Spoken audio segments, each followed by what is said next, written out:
Is in progress, y'all.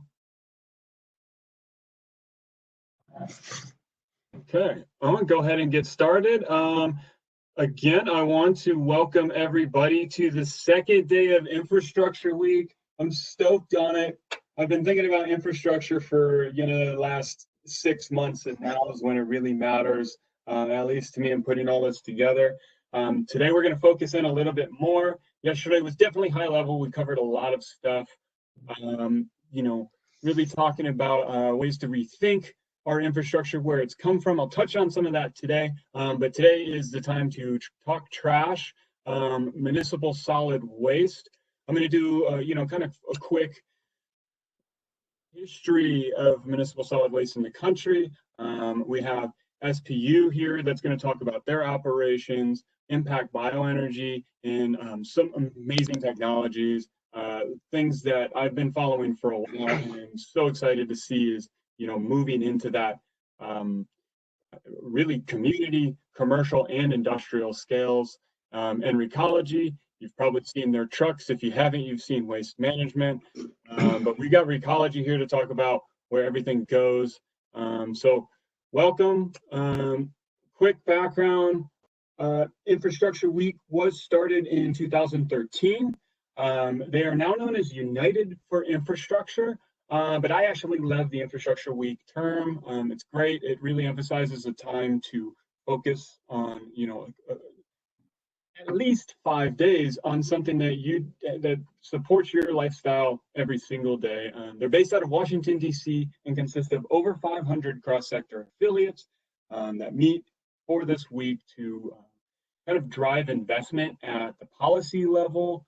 They work with politicians and just get a bunch of people together to really highlight opportunity and what needs to be done to bring us into the new era, what I'll refer to as kind of Generation 3 infrastructure, if not repairing the cracks of our second generation infrastructure.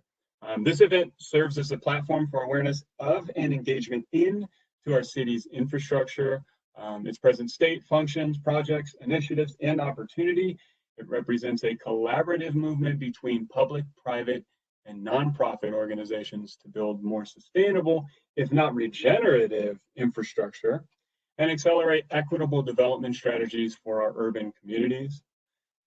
As I mentioned before, yesterday, there is an ongoing war on environmental regulations, and now kind of this recent surge of pressure to get the economy back in order. And while we definitely do need to get things moving again, we kind of have to take a pause here, take advantage of the pause, and try to begin a better normal, one that doesn't require as much policy to make these ethical decisions, rely on professionals to understand what is the most innovative, best management, real type approach, right? So designers to enable regenerative designs, engineers to create novel solutions as opposed to maybe some conventional that may not be suited for 50 years from now. And really, like, this event is intended to create a conscious community that is aware and engaged, and politicians that communicate with our community and continue to work for the people. And along with sustainable development, equitable development, we really need to begin by acknowledging our history. We are gathered on the unceded land of Indigenous peoples. These lands were claimed and redeveloped into their present shape by foreign colonizers through documented exclusions and erasures of many Indigenous peoples and their culture. I'll be touching on exactly what the reshaping was in tomorrow's event, as well as Friday's event. Seattle is one of the most engineered cities in the country, but I ask that everybody acknowledges this truth and respect present and future cultural preservation of the Indigenous peoples, the Duwamish and Coast Salish, local to Ballard, where I am putting on this presentation.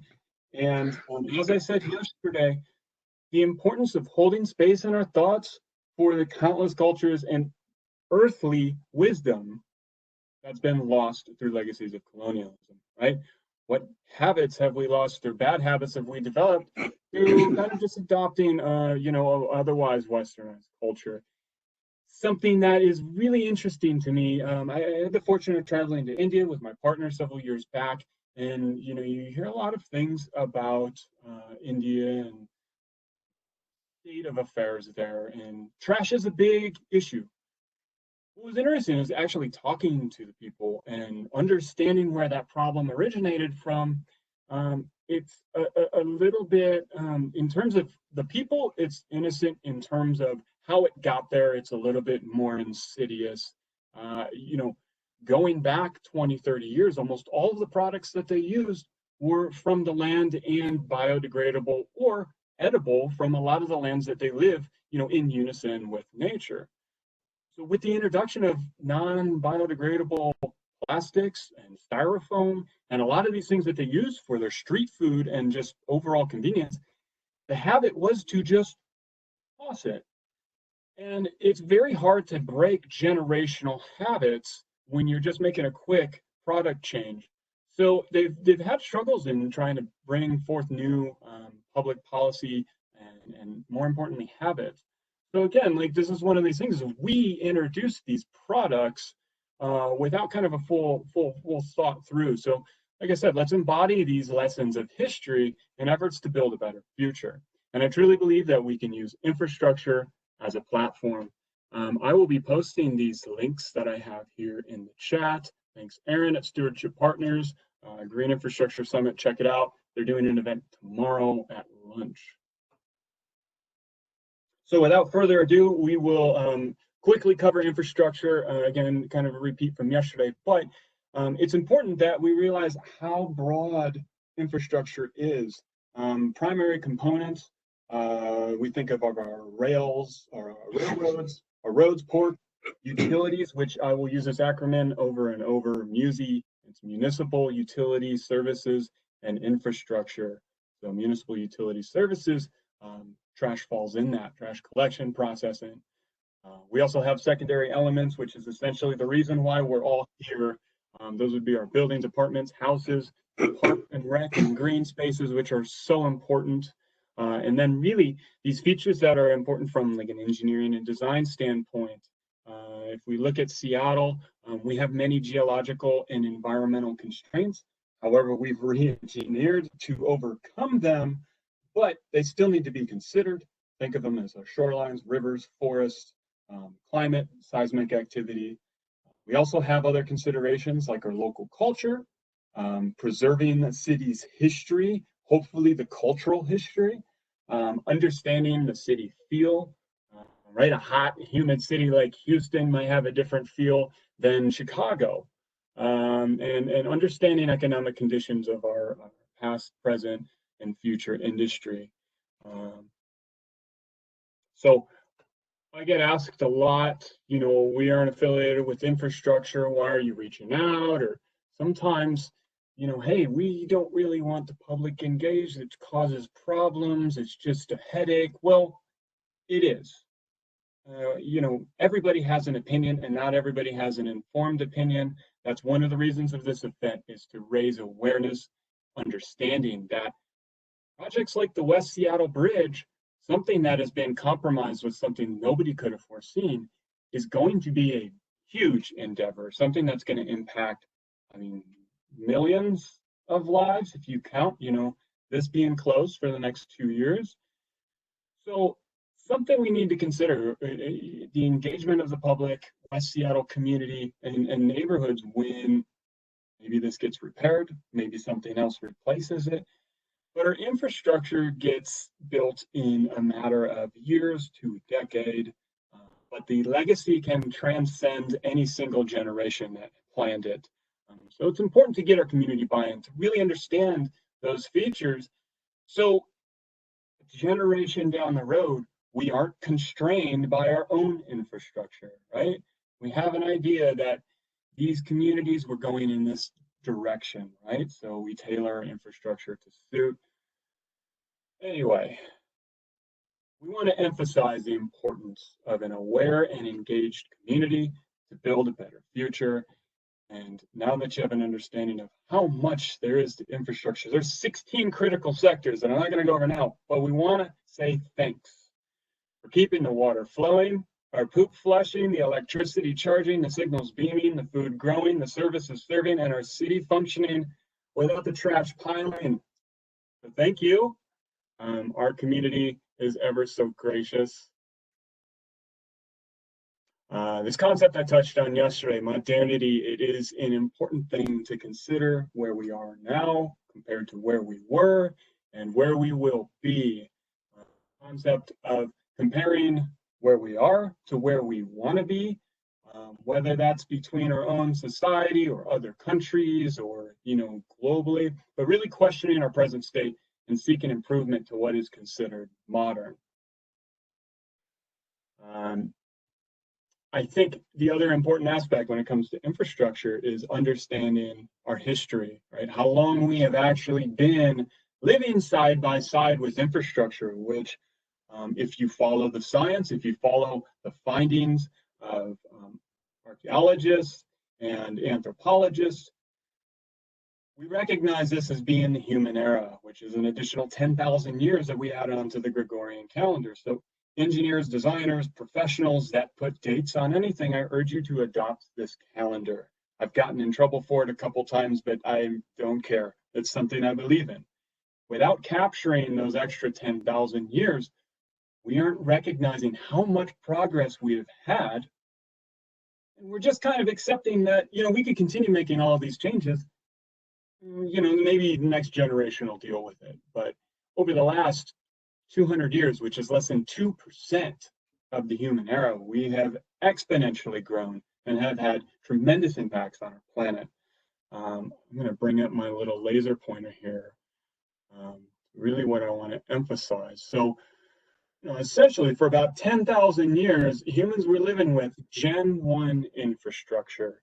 This was very basic, a lot of things that we could just harvest from the land, sticks, stones, maybe clay pipes. That was novel at one point. That was modern for thousands of years. Well, as populations grew, we needed to adjust and adapt. So we developed MUSI and Generation 2 infrastructure, something that came in the late 19th century to really combat epidemic, really just deal with growing cities. And it was rather haphazardly done. And it wasn't until, the 50s, 60s that we improved. We are still in Generation 2 infrastructure, and many parts of the country are hardly there.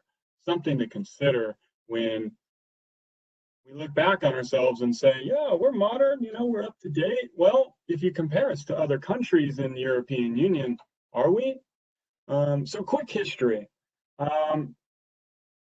MSW is municipal solid waste. I'll save y'all from having to explain that a million times. For 99.9% of the human history, probably more if you take in the 100,000 years, nature and animals were our disposal mechanisms. It really wasn't until communities started growing and urbanizing that MSW was a mounting problem, right? And it really wasn't until the late 19th century that we developed the first approaches to do it. Really incinerating garbage, using a lot of it for infill, and honestly just dumping it outside of our cities in the environment or ocean. The Department of Street Cleaning, I thought was interesting, was developed in New York City, first and foremost in 1895. The first recycling programs were brought in during World War I and II.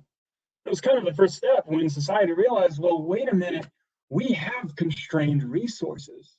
It took wartime for us to realize that, but it was kind of the first thought. And honestly, since post-World War II and those eras, we've kind of forgot about that. We've more so relied on, well, what's the cheapest? Well, recycling's too expensive.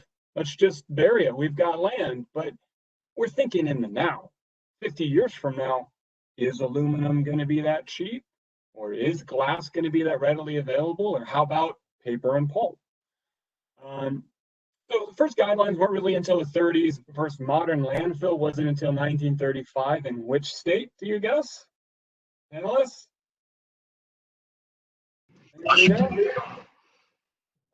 New York? California? Yep. First regulations weren't until 1959.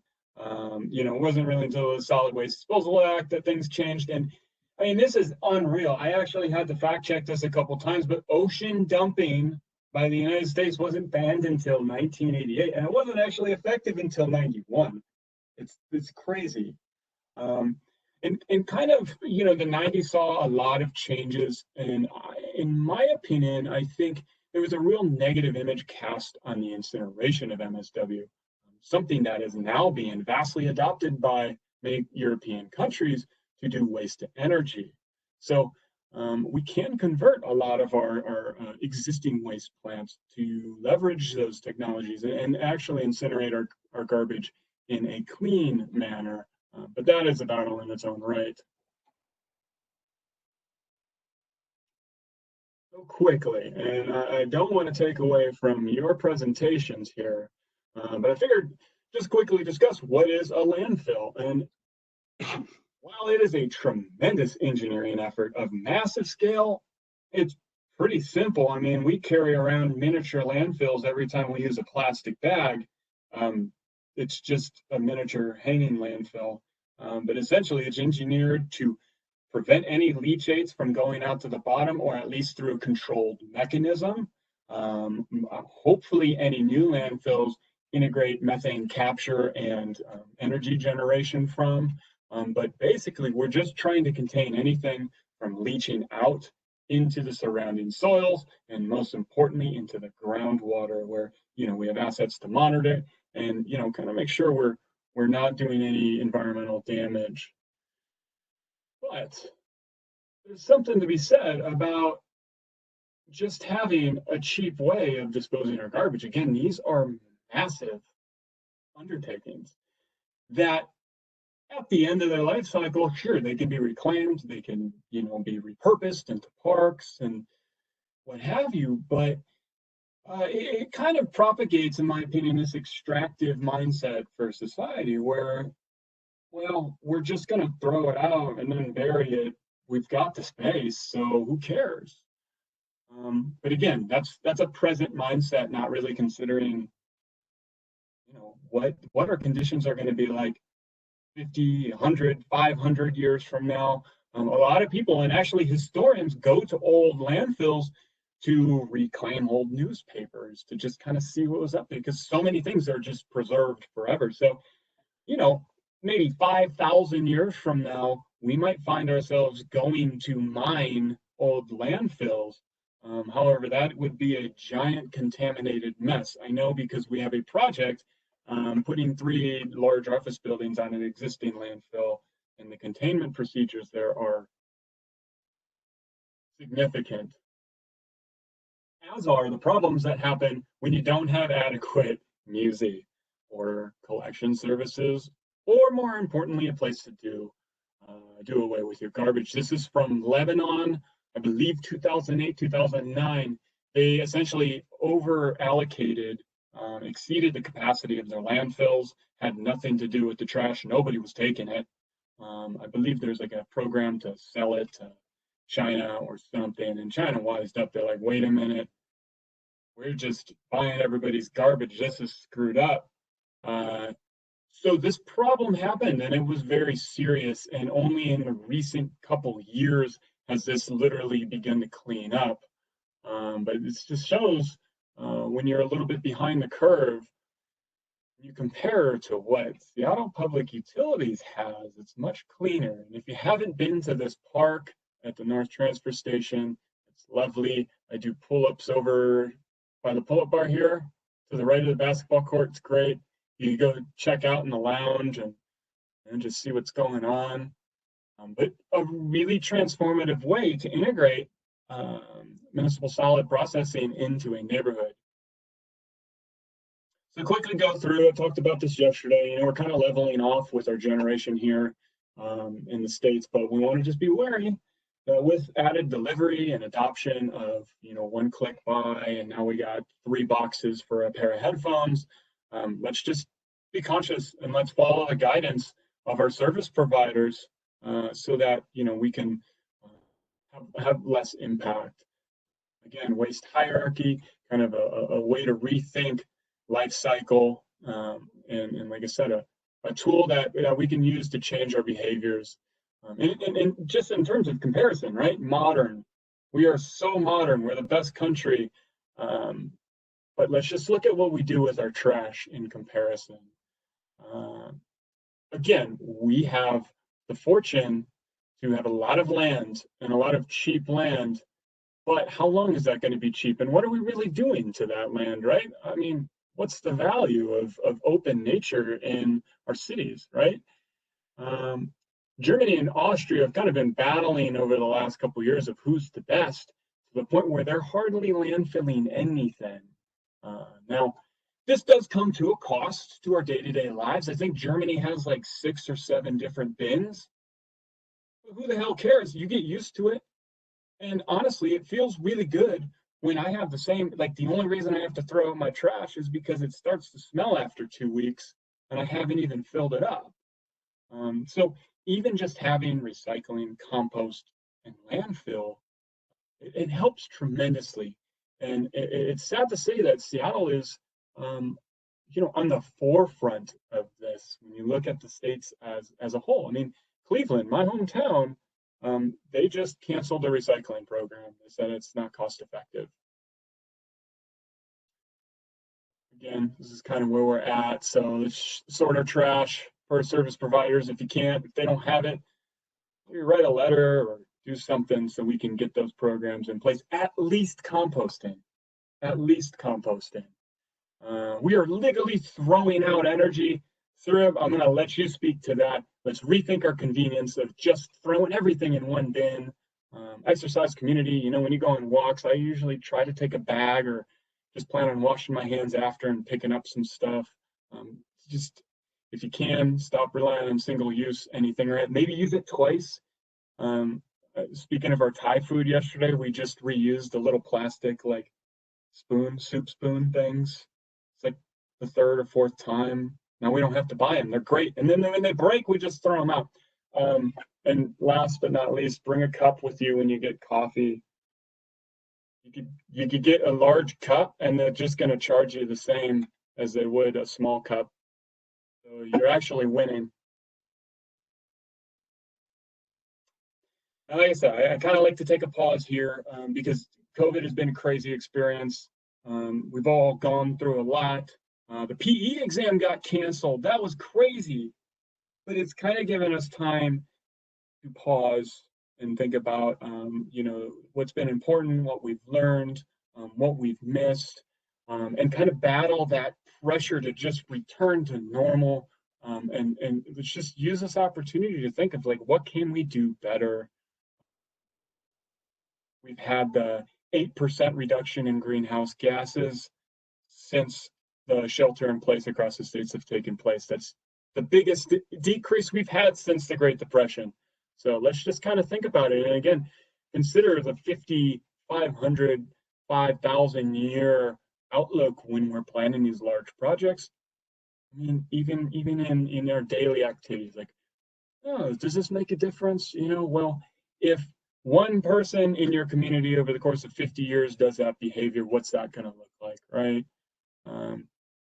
Just kind of rethink our daily habits. Moving into, what is modern? What's modernity mean? To me, it's moving into this Generation 3 infrastructure that Europe is quickly doing. India is quickly doing. China is quickly doing. And I don't know what we're doing here. I know what Seattle's doing, but at a federal level, what the public's perception is, I can't speak to, but I believe we need to move into this Generation 3 infrastructure, which is symbiocities, this symbiosis where things are connected. We turn urban challenges into opportunities. Things like taking our plastics and, okay, is recycling the best option? Maybe. Well, if we could use pyrolysis or thermal anaerobic conversion to turn it into a usable hydrocarbon fuel, cool. Same thing with dry anaerobic, which Impact Bioenergy will talk about. And when it comes to compost, I just read a study that showed something like there's like 80 years of usable soil, something like that. It might have even been like 18. There was an 8 in there. But taking soils and learning about how precious our soil is, I mean, without soil, we're all going to have to take aquaponics or something, but we're throwing out stuff that could be rebuilding our soil, and just things to consider. And the other thing is, there's a lot of progressive movements right now, especially in the Pacific Northwest, to ban fossil fuels and really the infrastructure pipelines, things like that. But we can make biogas, methane gas renewably and use that traditional infrastructure, right, for a very versatile fuel, something that can be used in fuel cells or combustion or simple heating.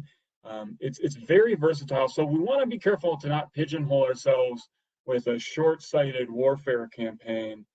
Again, I'm on board with the green economy, and it's something that we need to do. But at the same time, let's not be ruling out technologies that are community-based, that are really regenerative in their own right. So more on that on Thursday and with Impact's discussion. So gone over a little bit. I'm really bad at that.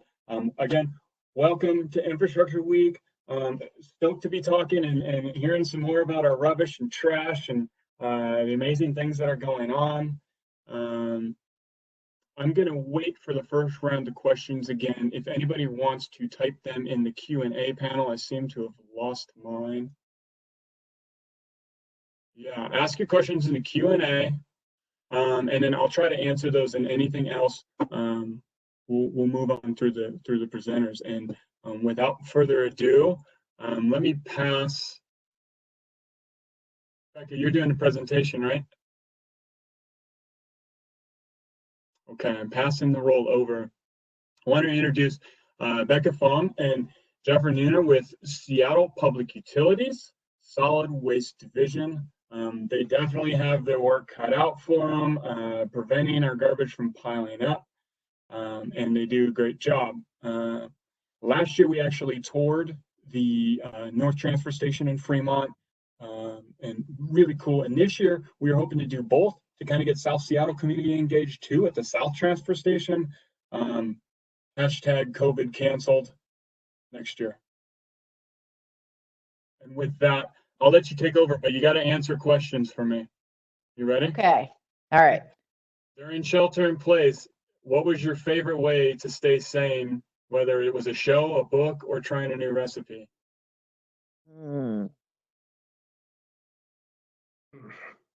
I think for me, it was trying to cook as much as I could out of my pantry, which resulted in some very, very interesting meals at my house.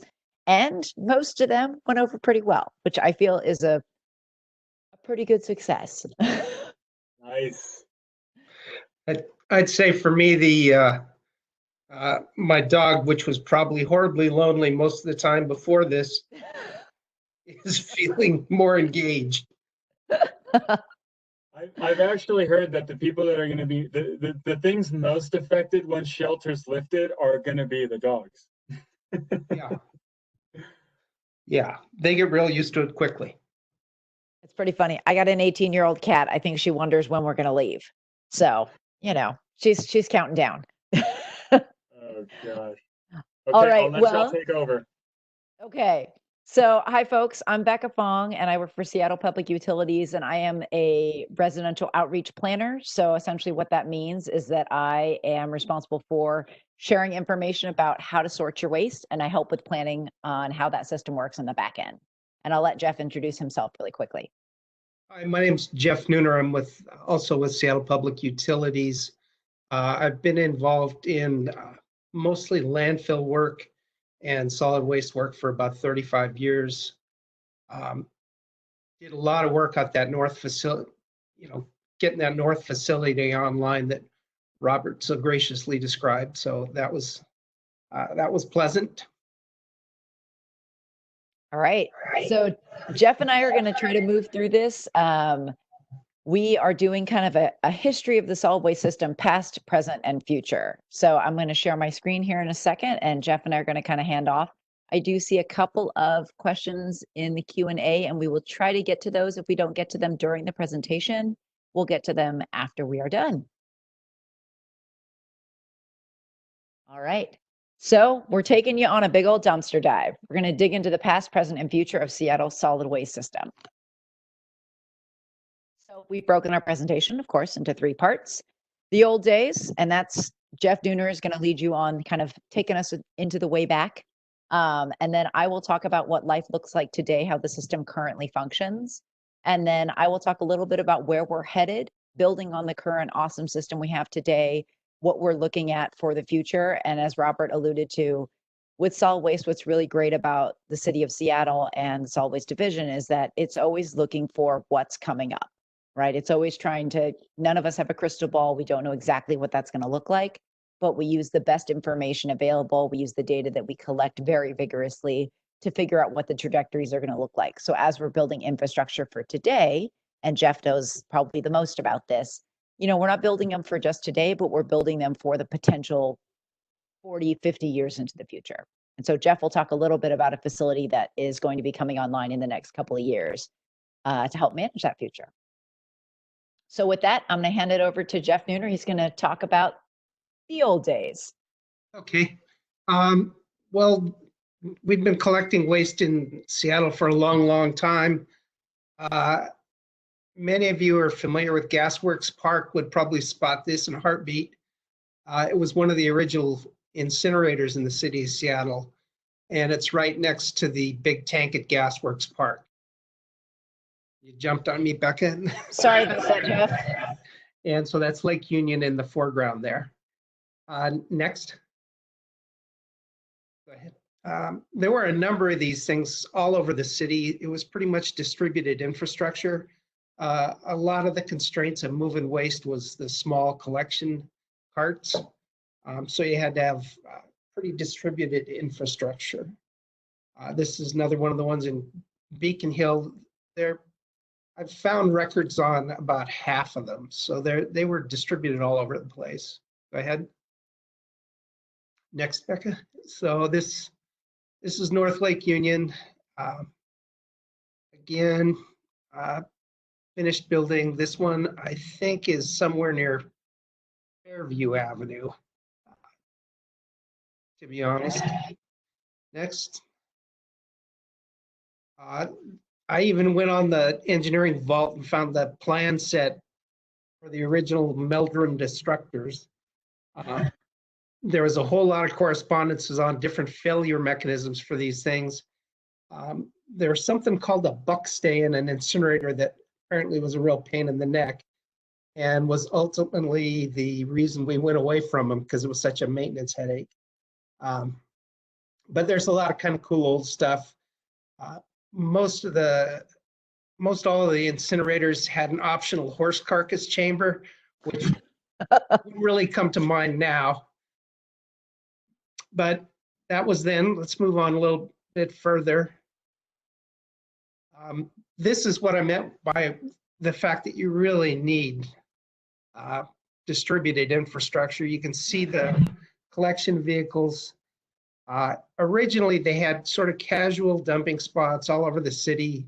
Much of the city, they built up the road grades in advance of development and left a lot of low areas around them. And they became short-term landfills, if you will. This one, probably right around Westlake Avenue. Next. Then in about the 40s and 50s, we got a little more sophisticated, and there wound up citing 12 fairly good-sized landfills throughout the city. This map shows the basic location: Haller Lake, Green Lake, Mont Lake, Inner Bay, Washington Park, Arboretum, Judkins Park, the old Six Stadium, which is now the Lowe's down on Rainier, West Seattle down along Harbor Avenue, 6th Avenue, which is basically the entire industrial area. And then the farthest south one was the South Park landfill. So Next. Jeff, Yeah. on these landfills, how are they different than just kind of the open pit picture that we saw where people are just dumping into kind of low areas? Well, there was two kinds of landfills during this period. There were garbage dumps and refuse dumps. The garbage dumps were stuff picked up at households, pretty wet, just got basically buried and covered over with some amount of soil periodically. The refuse was more business waste, a lot of paper, wood, cardboard, and that was all in burnt, just sort of in open pits. And we'll see some pictures of that.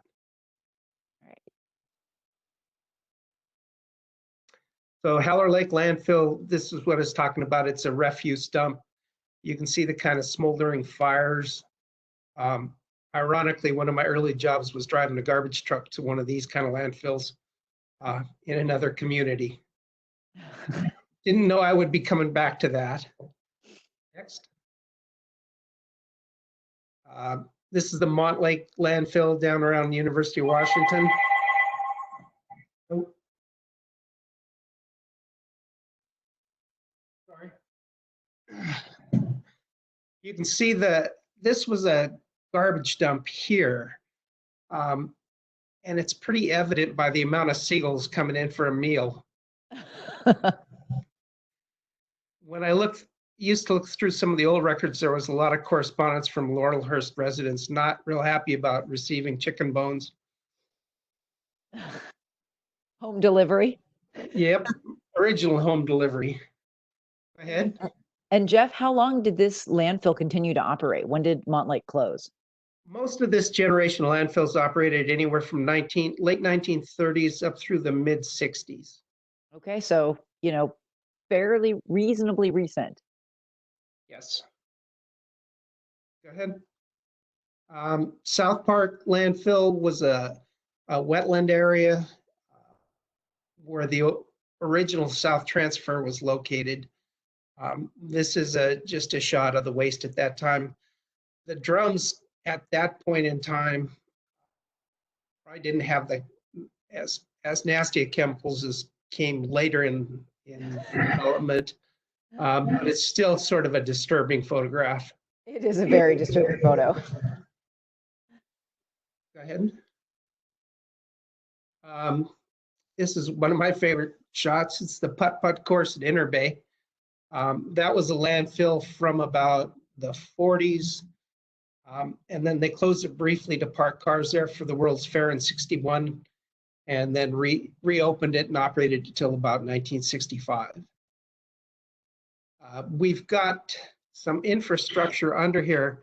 If you look at the flag on that hole in the background, if you look to the left of that, there's a vent stack. That's from a methane recovery system that I was involved in the design and construction of back in the early 90s. Is it this here? Yes. Okay. Go ahead. Robert kind of hit the nail on the head. About every 50 years, there's something real transformational in solid waste. So after probably 50 years of burning garbage and dumping it in the city, we were running out of room, so we built two modern transfer stations. This was the original South Transfer Station down in the South Park. It was sited on the South Park landfill, and we really started exporting waste in about 1965. You can see it was a pit design. You threw it up, the bulldozer ground it up, and the loader shoving it through the slot in the wall is kind of a new adaptation. When we started shipping waste by rail, we had to install compactors, and they were just sort of tacked on the building for an interim sort of thing. But all in all, you look at this facility, it functioned, and two of them served all the city's needs for about 50 years. Go ahead. Becca, thanks. Coupled with those two transfer stations were obviously two landfills we owned. They were in South King County and the city of Kent. Again, we segregated the materials. The Kent Highlands landfill was mostly a garbage dump. And then the Midway landfill was mostly a rubbish dump. There was no burning. They were fairly modern landfills, operated from the mid 60s till about 83 for Midway and 86 for Kent. It turned out to be sort of an error in the long view because they both became Superfund sites. And I started working at Midway at least in 1985 on getting it properly closed and cleaned up and getting the environmental protections in place and the operation subsequent to that. So probably not the best idea, but full employment for me. Go ahead. Take it away, Becca. All right. So Jeff gave us, got us to kind of present day. So I'm going to walk you through what our system looks like right now. So from collection, processing, and disposal. All right. So this graphic is kind of nice. It's simple. And, everybody loves a cartoon. I love all the swirling arrows. And what I love that it illustrates is that we've got 3 stream collection. So those of you who are in the city of Seattle, you'll have seen recycling, compost, and garbage. And those are the 3 streams of municipal solid waste that we have people separate their materials into. We use 2 contracted haulers, Waste Management and Recology, and they pick up all of the waste from all residential homes. So that's single family and multifamily homes. They pick up all 3 streams. And they also pick up commercial garbage. The recycling and the compost or the food and yard waste material from businesses, each individual business gets to choose who they have come and haul that material away from them. And what that does is that prevents a monopoly. So that is what we call open market composting and recycling. So I'm sorry if I'm going through this quickly. I can't see the chat right now, so I will come back to any questions that you guys have, but please put them in there as we go through this. So this is the question that we get all the time, which is literally like, where does it go? People want to know where the material goes, and they also want to know when they physically have something in their hand. They're like, what do I do with this thing? So I'll go through where it physically goes. The garbage and the compost go to our 2 transfer stations. We have the north and the south transfer station.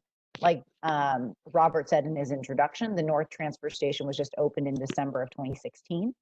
And the new south transfer station was opened in 2012. So those 2 transfer stations that you'll see from the little graphic we've got here, they take all of the organics, so all of the food and yard waste and all of the garbage go to those 2 stations from all of our residents. The recyclables all go to Republic's 3rd and Lander material recovery facility, and Quinn Apuzzo, who's going to be speaking after us, is going to take you on a super awesome tour of the Recology material recovery facility, which we of course shortened to the term MRF, and that's just way more fun to say. So that's where all the material goes. The recyclables do not go to the transfer station. They go directly to Republic Services MRF. So we have a contract with them. The compost material goes to the transfer station, gets transferred into containers, and it gets sent and processed by Cedar Grove. A lot of you guys have heard of them probably because they do sell retail products. They process about 30% of the residential material at their Everett facility. And then Lens Enterprises, which probably most folks have not heard of, they are up in Stanwood. They are a 2nd generation kind of bulk material facility, and they process about 70% of the residential material. The material that we do send to landfill gets long hauled by rail to the landfill in Arlington, Oregon, and we have a contract with Waste Management to do that. And I've got slides that'll kind of show you a little bit more about what this looks like. So here are our 2 collection haulers. So when you see the big green trucks driving all over town, picking things up at homes, these are the 2. So you've got Waste Management and Recology. And we have a 10-year collection contract with them. And that contract just started April of 2019. These are pictures of the 2 transfer stations. So the South Transfer Station, which is located just south of the 1st Avenue South Bridge in the South Park neighborhood. It's pretty close to my house. I live in West Seattle. And then the North Transfer Station with the awesome Recology truck in the background. That facility is in Wallingford, Fremont, Brelard area, depending on who you're talking to. Actually, really quickly before I move away from this slide. So the North Transfer Station is an amazing facility, South Transfer as well. They both have public viewing rooms. If you are ever so inclined, which if you are on this training, you are probably a trash nerd like the rest of us. I would encourage you, if you have not been there, please go to both of them. There are public viewing rooms that are open 7 days a week from 8:30 or 8 o'clock to 5:30, which is during our business hours. And you can see the floor and you can see the material getting moved around. It is fantastic. It is really cool. Please, please, please go. And when Hold off until after COVID though, because they're hold off closed. until after COVID. Absolutely. They are closed for now, but I think that kind of goes without saying. But they are really, really great. I heard they offer free daycare services there too. No, they do not. But I have to say, having two small children, it has been fun to take them to both before this has all happened. So they can really see where their material goes, which is a big part of why everybody is on this webinar to learn about their infrastructure and their place in it. So it's pretty great. The one thing I did want to mention is that you'll notice when you go there, North Transfer is about half of the size as South Transfer. And that is because equally they manage about this proportionately the same amounts of material. So South Transfer manages roughly twice as much material as North Transfer does. So I'm not going to talk about this too much because Ms. Quinn Apuzzo is going to talk a lot about their MRF, which is also located in the city of Seattle. But we contract with Republic Services, and these are pictures from their MRF, which is down in Sodo on 3rd and Lander, just south of the stadiums. And this is all the commingled recyclables that are coming across the belts, everything that you put into your blue carts at home, the blue dumpsters, when you're out and about and you're putting those into any bin that's marked recycle. This is generally. So I like to tell people ask us all the time, like, so what is in the recycling cart? So I will point you to the graphic that has the little cart on it, and you'll see the division. And this is by weight, not by volume. So, so you'll see that plastic is a very small band, even though volumetrically it takes up a lot of space in the cart. The majority of stuff that we are recycling is paper, glass, and cardboard. Those are just large amounts, and absolutely, those represent, the majority of the material in the cart, and they are very valuable. The other graphic that I like to point out is that, as many of you may or may not know, in late 2017, China, who was taking the majority of the world's mixed recyclables for processing, pretty much said, no, thank you. We don't want it anymore. And so what that did was it really created a huge change for the recycling industry. I could talk for hours about that, but that's not what we're here to talk about. But what that meant was people became really keen about where the materials were going, which personally I think is fantastic. I think the more people have knowledge about how they're connected and their individual actions radiate outward, as I feel is incredibly apparent in this time of COVID, that we are all connected, that nothing goes away, that there is no separate, that what we found was that the recycling markets really began to shift. Whereas we used to send everything overseas really inexpensively, what we've seen, as you'll see by this graphic, a lot of the materials are being processed for recycling closer to home. So glass and metal are being processed within the city limits, and that is not a new thing since 2017. That is just an awesome aspect of the infrastructure and industry that we happen to have in Seattle, which is great. All of our plastics are being processed in North America, and we could talk about the value of plastics and all that, but that's for another time. The aluminum as well is being processed in North America, which is great. And a lot of the cardboard and paper is coming online in the Northwest as well as North America. We're a big pulp and lumber area. And I think that some of those materials, some of those facilities are being retooled for that, which is fantastic. And then, of course, we are still sending some material over to Asia for processing. Here's an image of our 2 regional composters. I really do love this image, mainly because it shows that there are so many different ways to process compost. So the picture that has kind of the open compost that you can physically see, that's Lens Enterprises. It's a fantastic, very high-tech system that they use. It's just very different than the other image, which is of Cedar Grove, where they use a kind of a Gore fabric covered system to regulate the temperature and the moisture and the mix and the curing of the compost. But it's a pretty cool and large operation. And these are some images of how we get all of our trash to the landfill. It is probably the most efficient way for us to get it there is to take it by rail. So we take the the garbage that goes to the transfer stations, we compact it, like Jeff alluded to, we smush it into like a 26-ton brick. We put it into an intermodal container. We drive it to the rail yard, which is down by Costco in Sodo. We load it onto the train, and the train takes it down to Arlington, Oregon. And you can see the picture of those containers being tipped down at the landfill. I always like to tell people how our waste breaks down from all the material that we collect. About 23% of it is organics. That is mainly yard waste. A lot of it is food waste, but the bulk of it is yard waste. And one interesting fact, in 1989, that is when Seattle decided to ban yard waste from the garbage, which was fantastic. I think it was a really big move. It really started to create that system and that way of thinking of, this isn't garbage anymore. This is actually a resource that we can reclaim and we can use in another way. We have about 33% of the waste stream is recyclables, and about 44% is still garbage. Of that 44% that is still garbage, about a third of that could be recovered for composting, and about another 20% could be recovered for recycling. So we still, even though Seattle is fantastic at it, and we recycle or compost almost 60% of all of the waste that we generate, we can still get better. So, because everybody loves a super complicated graph in a presentation, I had to add at least one. So this is our most recent residential waste composition study. What that means is we actually go to the transfer station, we look at loads, and we sort everything that went into the garbage carts into all of these different categories. You'll see that big green wedge that says compostable on the pie chart and is highlighted in green on the table. That is the material that got thrown into the garbage that we could still recover for composting.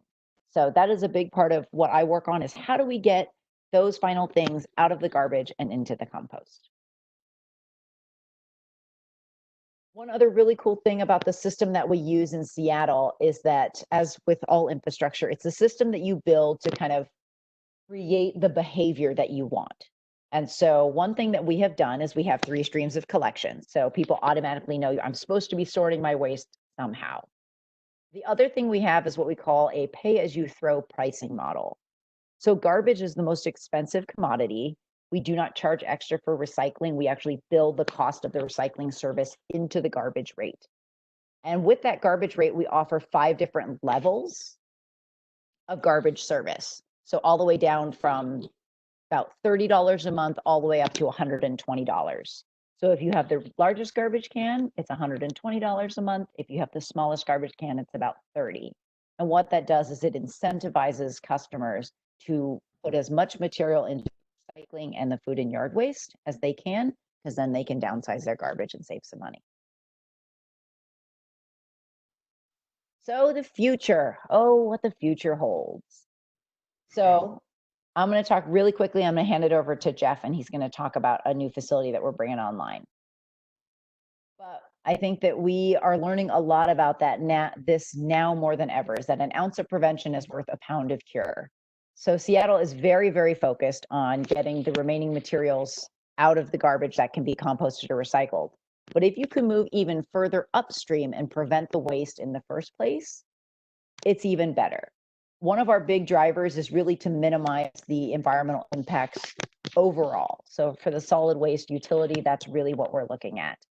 And so if we can prevent waste, what happens is that you prevent all of that additional environmental impact that comes from producing new materials. So some of the things that we're really focused on is how we can support reuse, just overall how people can use less things, and how we can support the sharing economy. We do that in a lot of really different ways. And so you can see some of our partner organizations at the bottom there. I won't get too much into it because I also want to make sure that Jeff has enough time to talk about the new facility, which I think as infrastructure folks, you will be very, very interested in. So with that, I'm going to hand it over to Jeff. Okay, thanks, Becca. As I mentioned, it seems like things do run in about a 50-year cycle. The transfer stations that were built in the mid-60s, we started a replacement program in the year 2000.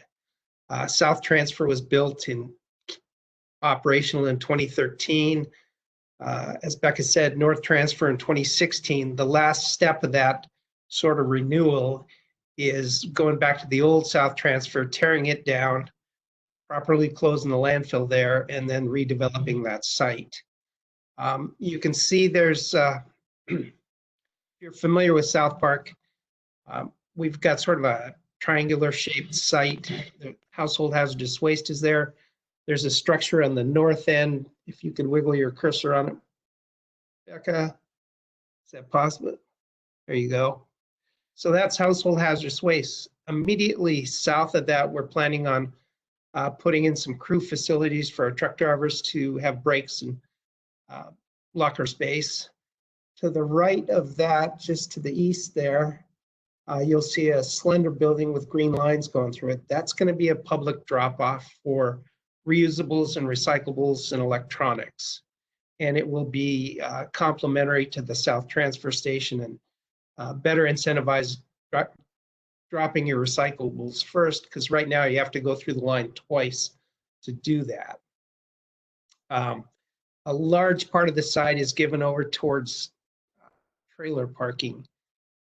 Everything you do in solid waste requires pretty large vehicles, and we have to really prove every movement of every vehicle. So you'll see all those tracks, and it's you basically run AutoCAD to make sure the trucks can make all the maneuvers and get things parked and move around.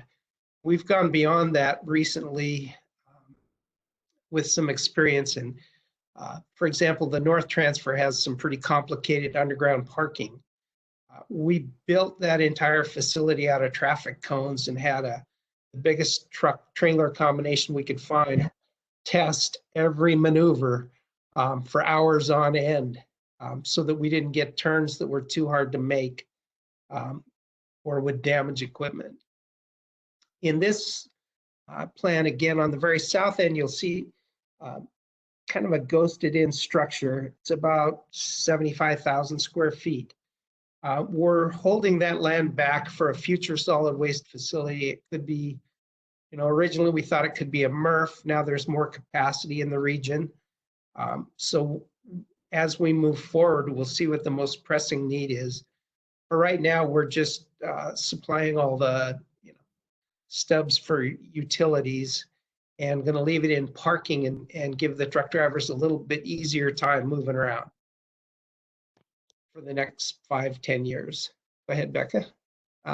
So again, this is site circulation for the long term with a build out of that area. And then the next slide just shows the circulation in the short term. Go ahead, Becca. Or pardon me, I skipped that slide. I threw it out. So again, we've proved every maneuver. Pretty confident it's going to work for the biggest vehicles around. And should all three facilities were designed and sized for a 50-year growth period based on a whole lot of data for the city, population data, as well as trends with waste disposal. So we're pretty confident that we'll have the capacity built out after this facility is done that will take us through the next 50 years. Go ahead.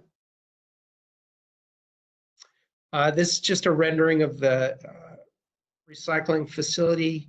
It's going to complement the existing South Transfer, a lot of common materials, sort of fairly common look. And go ahead, move on, Becca.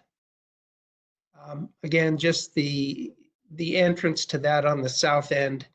We did learn at the North Transfer Station that we didn't have enough room for reusables, and we couldn't take building materials. You have to have a spot for a truck.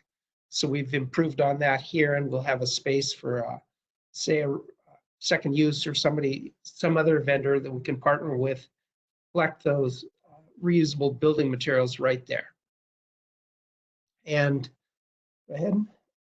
Again, this is just sort of an art shot of the architecture, not that critical. Go ahead. We spent a lot of time with the design commission to get a building that was going to be attractive. We're not right in a neighborhood setting, but there's neighbors. And so we went out and spent a great deal of time with the community about how they wanted it to look and feel. They were very different than the Wallingford community. The people in the south end wanted open fencing so they could see what was going on. And they really liked the look and feel of the new South Transfer Station. So we didn't want to copy it, but we definitely wanted to complement it with this site. Go ahead. So you can see, you know, we were able, this site's under a consent decree for a landfill cleanup. One of the things that we heard loudly from the community is there was a lot of trees cut down in South Park when they cleaned up the rest of the landfill. And so we had a pretty significant grove of trees, and you'll see them up in the northeast corner there. We got a special waiver, if you will, from Recology to retain those trees and leave them in place because of the value to the community of having them there. We have quite a tree planting program all over the area where we have to replace all the trees that we cut down during this project. So we put as many on site as possible, and we'll be retaining those significant trees on the north end. Go ahead. Becca? Give me 1 second. Oh. Again, the landscaping palette is just going to be fairly comparable with the new South Transfer Station, same kind of trees.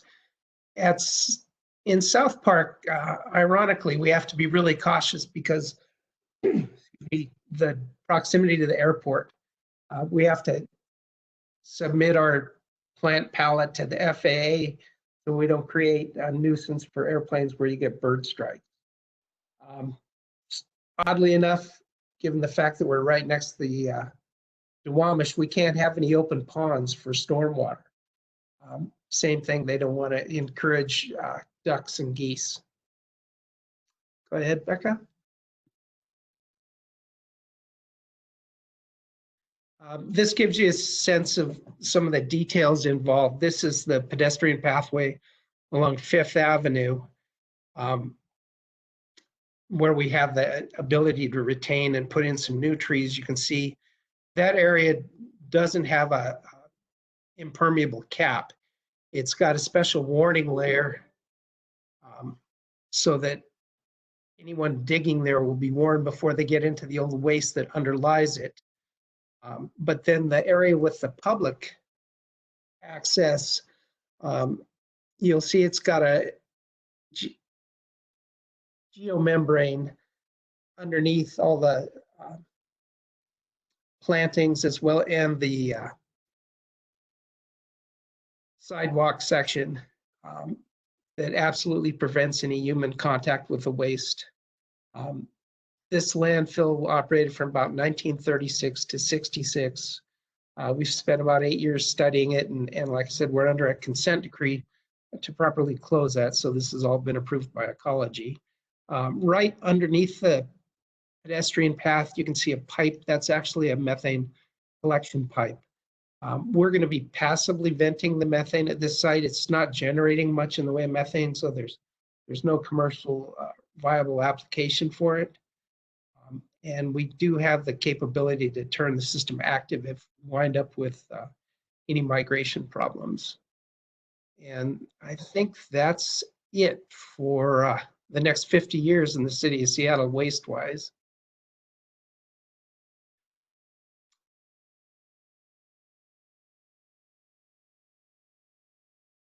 And this again was just some of the tree palette we played with the community to get their input, you know, whether they want deciduous trees or coniferous trees. Go ahead, Becca. That's it. All right.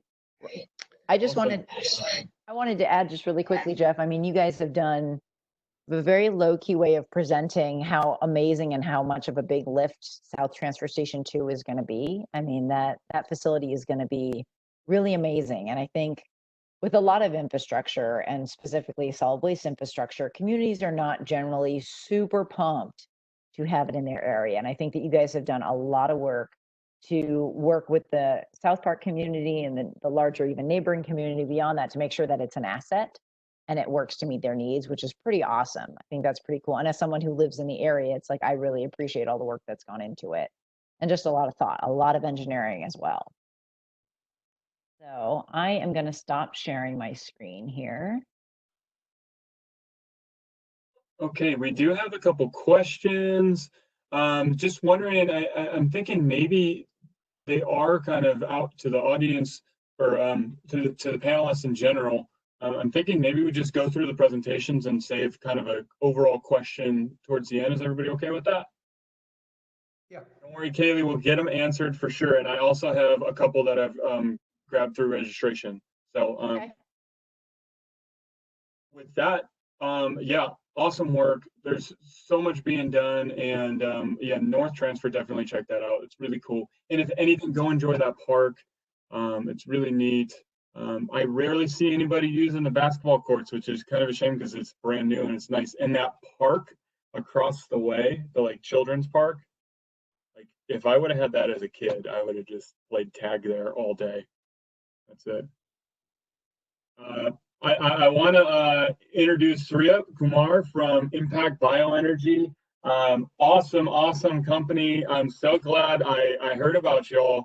And you know, like I said, big compost advocate, big waste to energy advocate. He's a community engagement officer, focused on cooperation and partnerships to demonstrate community anaerobic digestion, right, AD? As a service, which is a huge service, and especially in decentralizing a lot of things that we need in our city. Is currently mission for a haircut and loving Taco Tuesday with his 2 tykes. Yes, I hear you. Take it away. Let me pass you the presenter role. All right. Thanks, Rob. And Jeff and Becca, that was amazing. Yeah, we are so glad to be in Seattle with our business. I'm just going to share my screen here.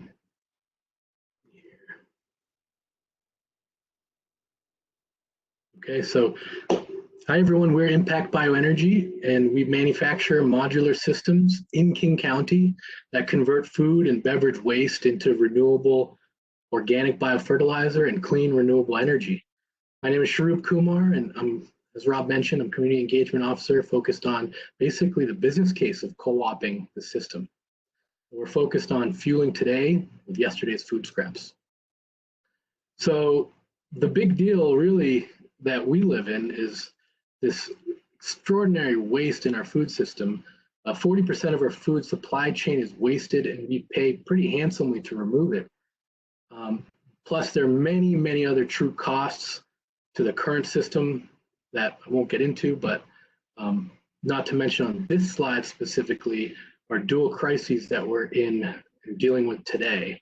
And it's an amazing time to kind of emerge together from. Recently, I had the privilege of attending some of the Living Future Conference, and the founder was talking about the 3 C's, how they see it, and they're really connectedness, continuous change, and co-creation. So that kind of resonated with me a couple weeks ago because that's what we're all about, is continuous improvement really together to make us ourselves more co-created in our solutions. So we got started in 2014, 2015, thanks to SPU actually, we were able to actually start our first pilot. And finally, nationwide, I think internationally, really food waste is this hot button issue. The bottom line is that people want change, right? New York has actually followed suit with Seattle with their commercial organics ban from the landfill. Even the Trump administration, believe it or not, they last year they made a call to action by declaring April of 2019 winning on reducing food waste month, whatever that meant. But in the end, it's really about public, private, and nonprofit sectors banding together to be much more intentional at reducing food loss and waste while recovering resources. And so, recovery is really a huge low-hanging fruit today, especially with all this food going to waste. Here's just a picture of the mounds of potatoes piling up and folks that are going to rescue it. There will be inevitable inedible food waste, and there's a lot to recover from it. So the opportunity here is really local, decentralized, circular food economies. And so this is a quick kind of illustration of our systems. At 12 o'clock there, we have our modular systems. Food waste or beverage waste, they go inside the system. We basically make a smoothie out of it and digest it over time. After about 30 days, we're extracting all the nutrients, water, carbon, and organic matter in the form of this organic biofertilizer. And at the same time, we're actually capturing all of that gas and upgrading into organic renewable natural gas. As Rob mentioned, it's super versatile fuel. It can be used for light, hot water, heat, electricity, or even vehicle fuel.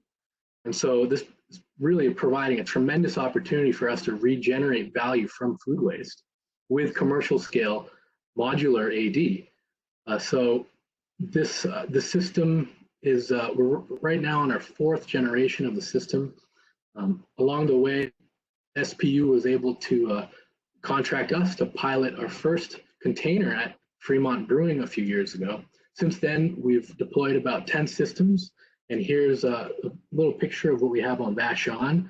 So as waste to resource goes through the system, if you think about maybe a 40-gallon bin containing maybe 65 pounds of food waste, through the system, it gets converted into about a gallon equivalent of this RNG, renewable natural gas, and about 7 gallons of a liquid biofertilizer.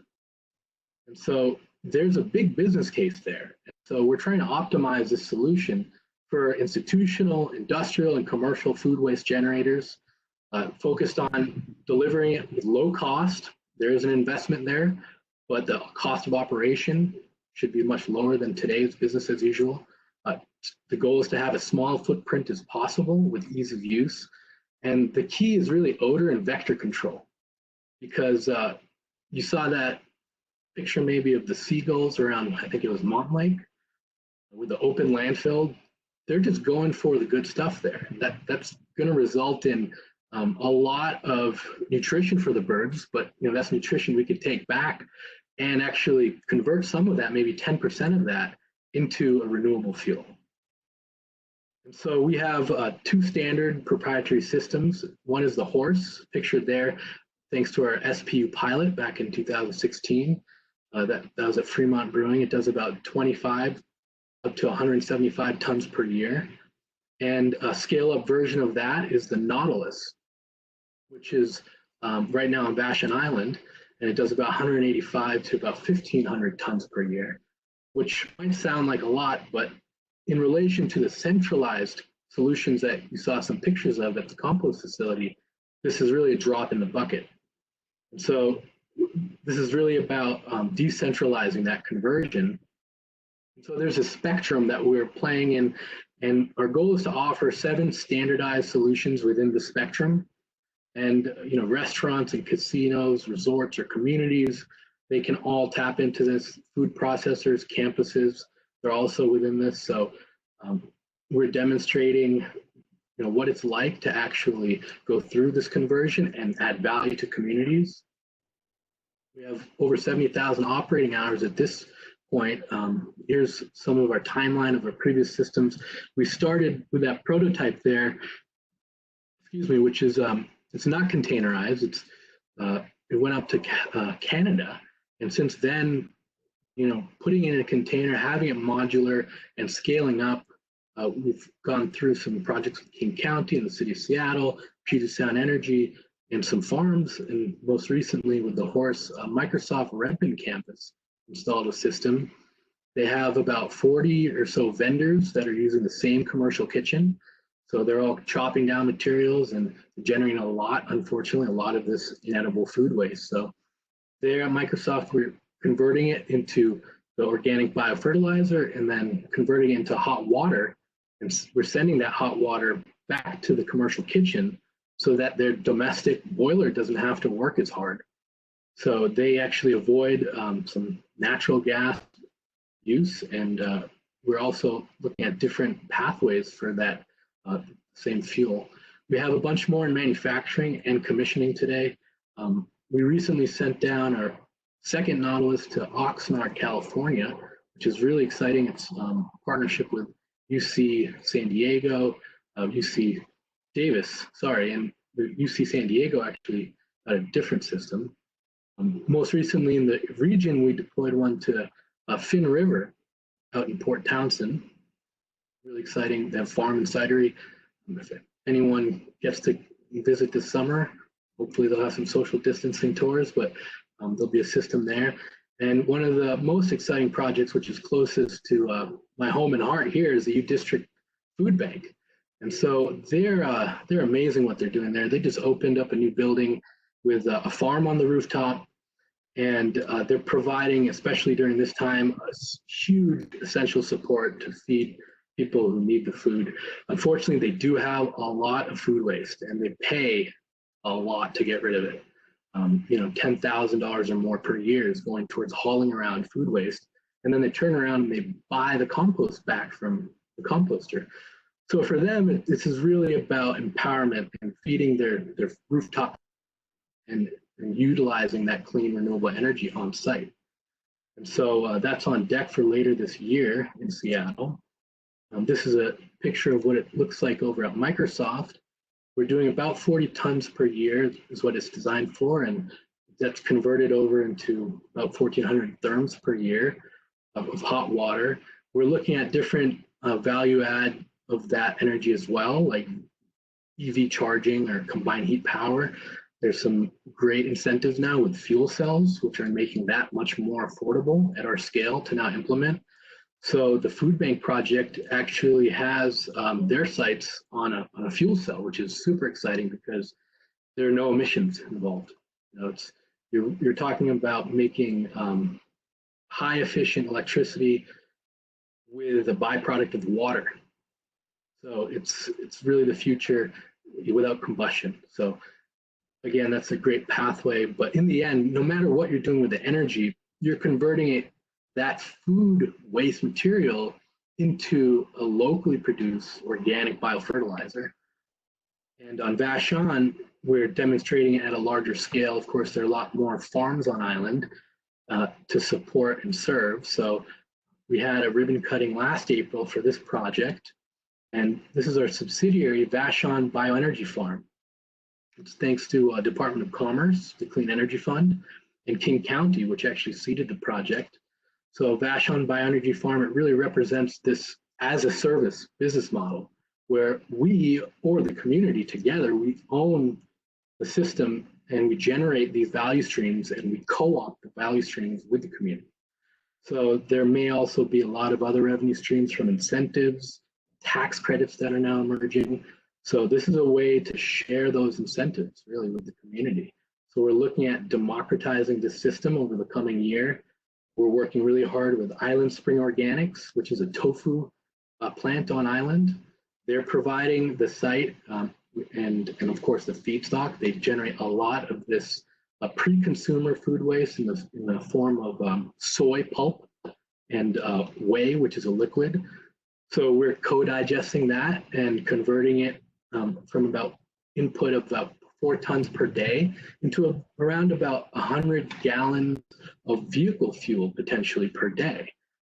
And that vehicle fuel will go right back to the trucks that are being used to now distribute that biofertilizer and serve the food system. So with Recology and Quinn, your team, what you guys are doing with RNG, I think they're one of the largest purchasers of RNG, which is produced at the wastewater treatment plant in south of us here in Seattle. And it's amazing because that fuel is super powerful. It's as a net negative, at least carbon neutral type of fuel. And so we're doing a similar thing, except on a decentralized scale for the community. And if other refuse trucks or recycling trucks can plug in, we would love to fuel some of those existing trucks. A lot of these already run on CNG. I think all of the refuse trucks in the city run on CNG, except for the new awesome electric ones that Recology just got.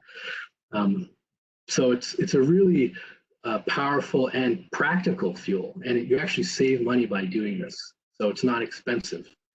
This is what the landscape looks like for solutions in food waste.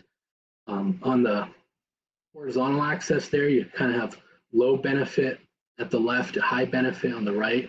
And then on the vertical axis, you have regional towards the bottom and local or hyper local at the way top. And so going through this evolution that Rob was talking about and SPU was talking about in terms of landfilling to regional composting, it's an extraordinary leap. And King County, Seattle has been a leader nationwide to do this. Personally, I moved out from Boston about 8 years ago, and just getting the third bin here was just mind-blowing to us because, getting our company in Cambridge there to do some food waste diversion was pulling teeth. And here we are, the entire city is diverting. So, we really are in the future today, and we've learned, the lessons also to be able to share from the future here. And so there was something called Apple Maggot Quarantine, which happened maybe a decade ago. And it was, from what I understand, an unintended consequence of hauling Seattle's food waste out to the rural settings. And we actually started feeding the apple maggots out there. And so that just goes to show centralization of that super potent resource is not necessarily sustainable. And of course, farm feed, that's a great use. If you don't have people to feed, then you can go to your local farms, but we don't always have those. So we're basically the mechanical horse or cow in the upper right corner, which is kind of localizing to the neighborhood. And we've been working hard to address kind of what's known as NIMBYism, not in my backyard, making that shift to IMBYism, in my backyard. This is something that we should all have in or near our backyards because it's tremendously valuable. And so I don't want to beat this dead horse too much with this this type of graph, so I'm going to skip that one. But the economic value proposition here is it's potent because you actually avoid this this hauling maybe $70,000 a year of materials off of island, for example, and instead you convert it so you save that money, and then you make money in the form of the fuel and the actual biofertilizer. And so we're trying to prove this business case of a 2 to 4 year payback, which is my big, hairy, audacious goal that I've been on for a while. And we're right there at this inflection point. So it's really exciting to be able to talk about Vashon. In the end, this is really about the social and environmental value prop, though. Zero waste is huge. Renewable energy and clean fuels, organic fertilizer, as I mentioned, reducing or optimizing transportation, reducing chemical use. But it all comes down to this local circular economy. And in a time like this, there is no bigger need for really this dual crises that we're in today. So just along those lines for environmental and social value proposition, this is coming out of the California Air Resource Board. They have a whole bunch of pathway analyses on renewable fuel. And you'll notice that bio-CNG there, that's the type of fuel we're generating. This is coming out of the King County self-treatment plant as well, or dairy digesters that are around the country. But it really becomes a net negative carbon potential. And all of these little diamonds you see on that spectrum are different projects that have been certified by third-party pathway analyses. And you'll notice that zero is actually over here.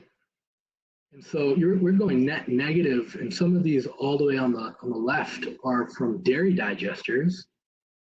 They're generating a lot of methane, and they're able to capture that and utilize it. But if you think about what food waste is, the fate of food waste, most of it is actually, in some shape or form, kind of having these fugitive methane emissions. That's a huge opportunity to leverage. And so this is really what the circular food program on Vashon is shaping up to be. we have the decentralized anaerobic digester, and from that point, we're starting to actually distribute this liquid biofertilizer. We partnered up with Vashon Land Trust at Matsuda Farm, and they've forayed into farmland preservation. And so it's really exciting to be able to work with a leading farmer out there. And we're in our second year of trials, and it's looking great. And now the food that they're growing can now be sent right to their community. They're supporting the school district and food banks, selling it locally. And so this is all about regenerating the resources by and for the community. And at the same time, we partner with King County and the haulers to understand how we can add value. For King County, there's a huge direct true cost that they pay on island. It could be anywhere from maybe $200 to $300 a ton per ton of food or yard waste that they're spending to export off island. And so instead of extracting and exporting off island, they can avoid a significant amount of that cost by diverting to our project. So we would like to show basically these metered recycling efficiencies over the next year, and to be able to now use that fuel on island to dispatch that fuel to the haulers who are picking up material, or our own food system last and first mile trucks that are now being deployed. So it becomes a win-win all around, really.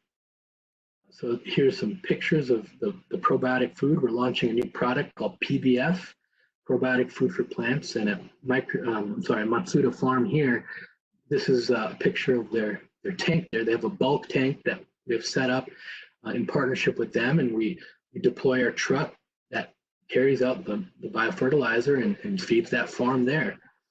So this summer we'll be feeding their drip fertigation systems and partnering up with a whole lot of other farmers to help improve their productivity.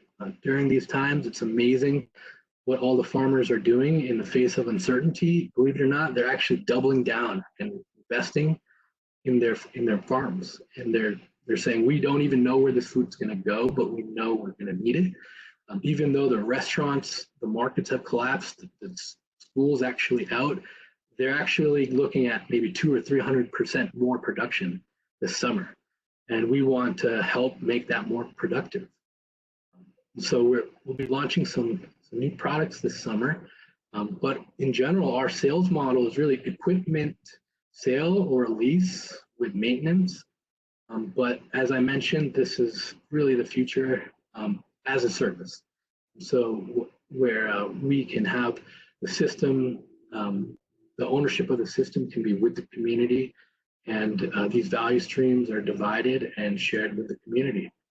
So VBF, Vashon Bioenergy Farm, is our as-a-service demonstration, and we're really looking forward to really launching and just providing more support to the community during these crazy times.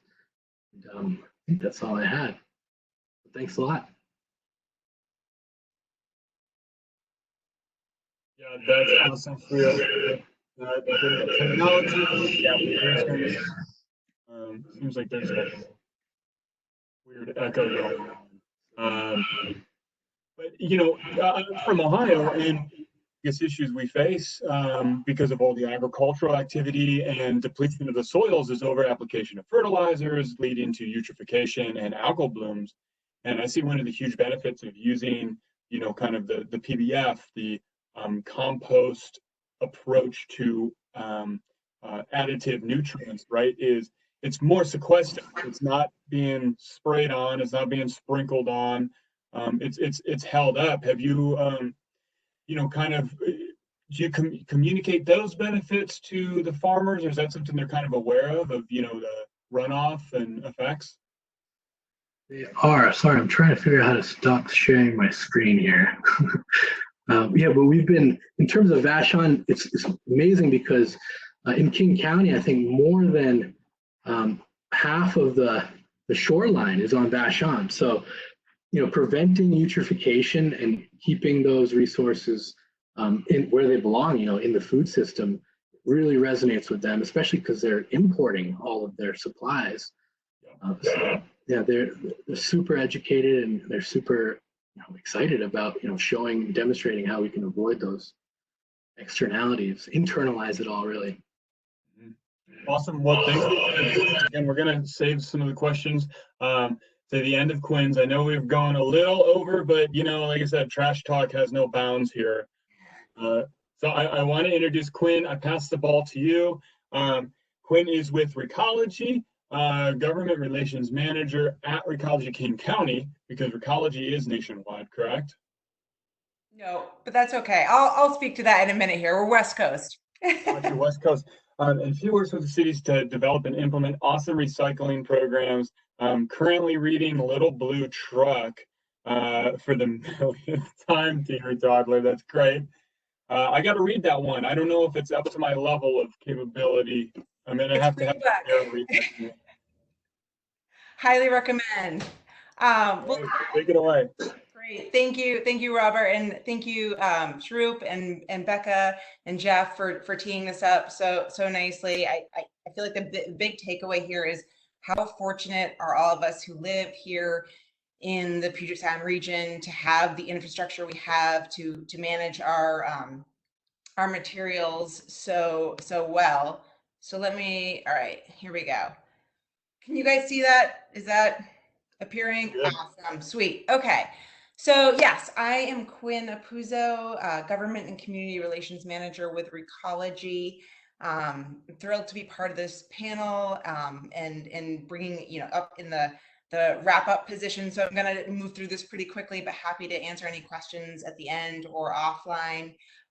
So today I'm going to take you on a virtual tour of our material recovery facility, also known as a MRF, as Becca mentioned. Some people call it the recycling plant. But basically, this is where your recyclables that you throw in that blue bin go on their next stop in the recycling supply chain. So before I dive into that, I'm going to give you a really quick background on who Recology is and what we do, and then we'll dive right into the core of the presentation. So again, very briefly, Recology is a recycling and garbage collection company. We just celebrated our 100-year anniversary. We're headquartered out of San Francisco and provide service to about 130 communities in California, Oregon, and Washington. Here in the Pacific Northwest, specifically in Washington State, we provide service to 10 communities, one being the city of Seattle. We're the service provider for about half the city of Seattle.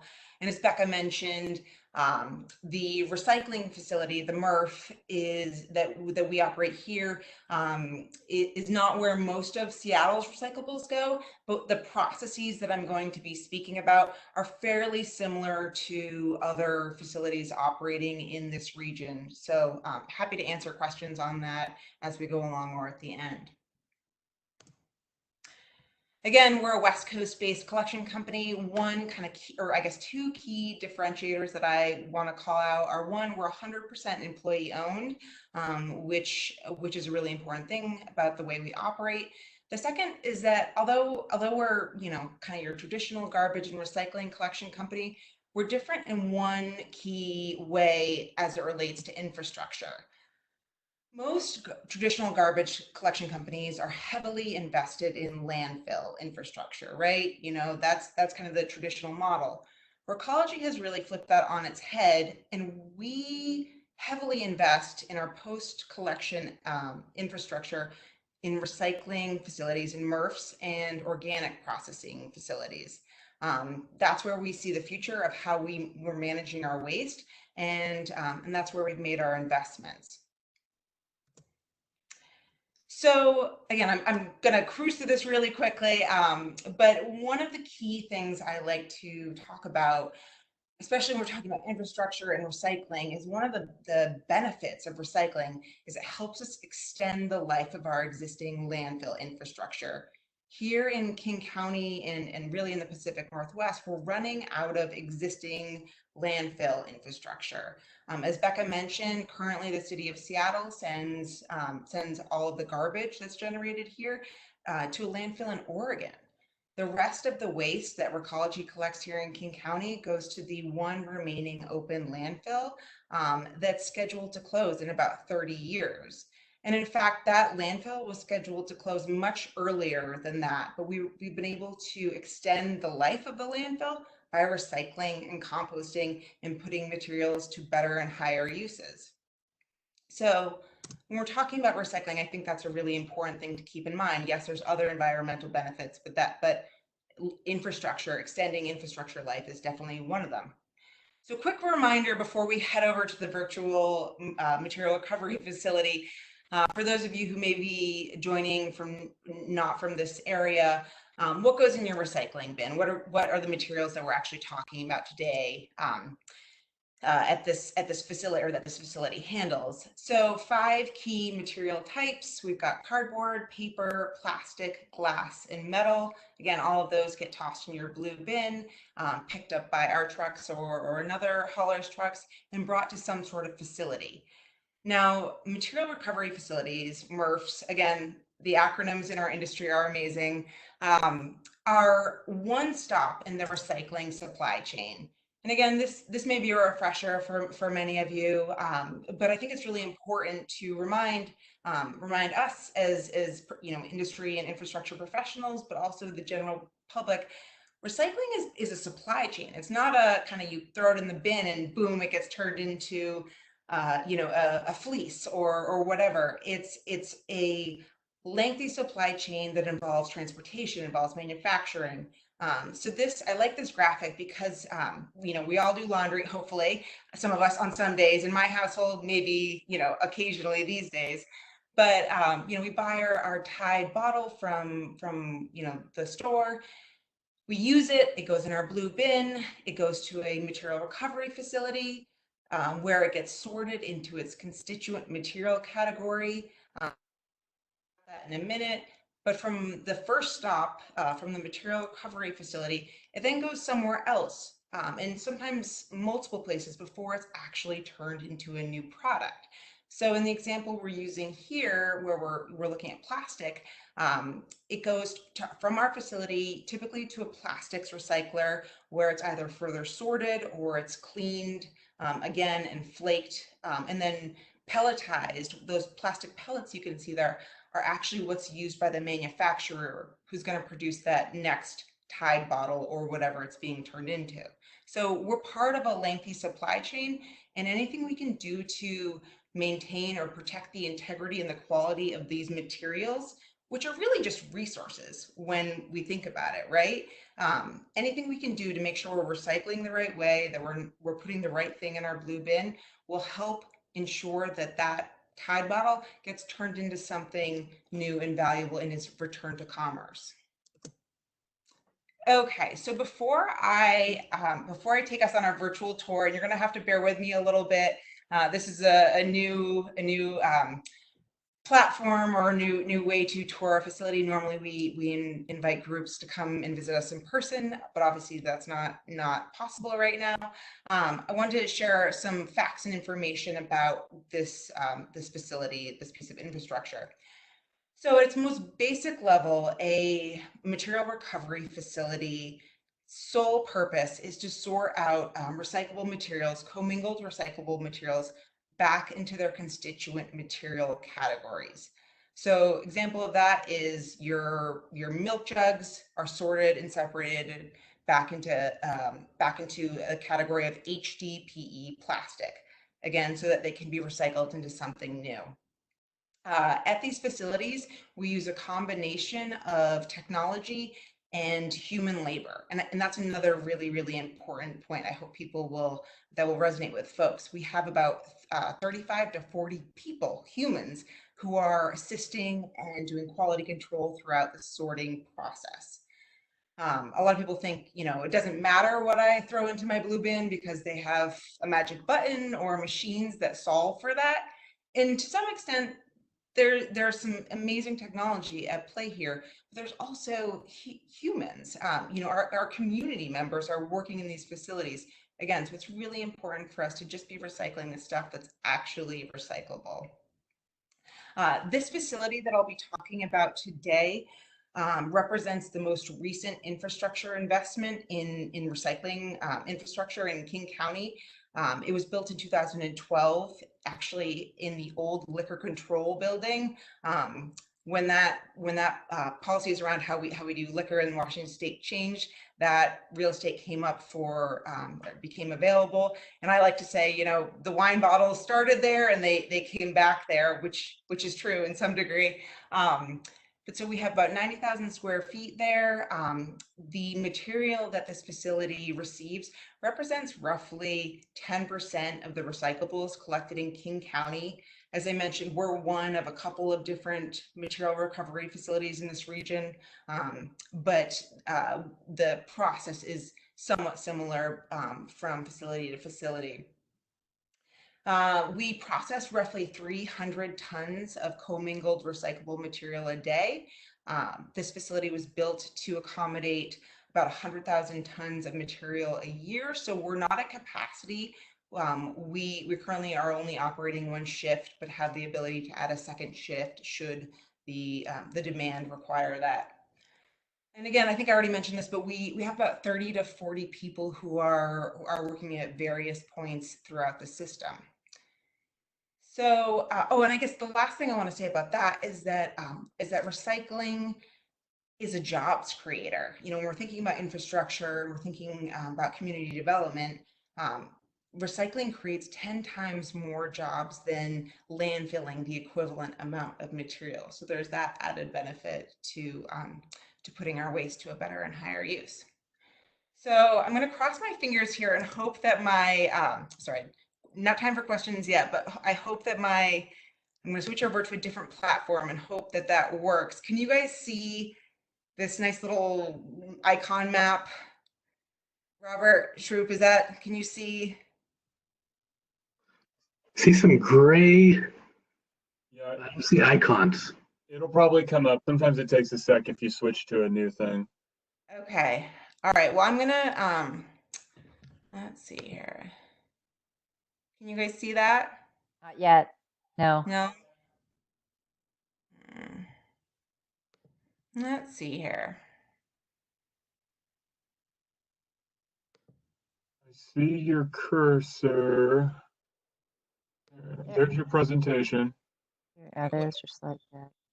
What about now? It's the Prezi.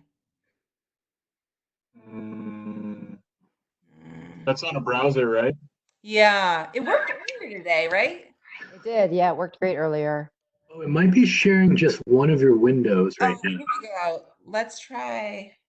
Oh, it's starting to share. There you go. Yay! All right. Technology for the win. All right. I'm going to do a rapid fire, take us through this process. And again, forgive me for any technology glitches, but I hope that this gives you a representation of how this facility works and what we're doing there. So the first stop in the process is the tip floor. This is where commercial trucks, so that, the big garbage trucks that come to your house or business, they come once they have reached capacity and they enter our facility and eject their load onto the tip floor. So.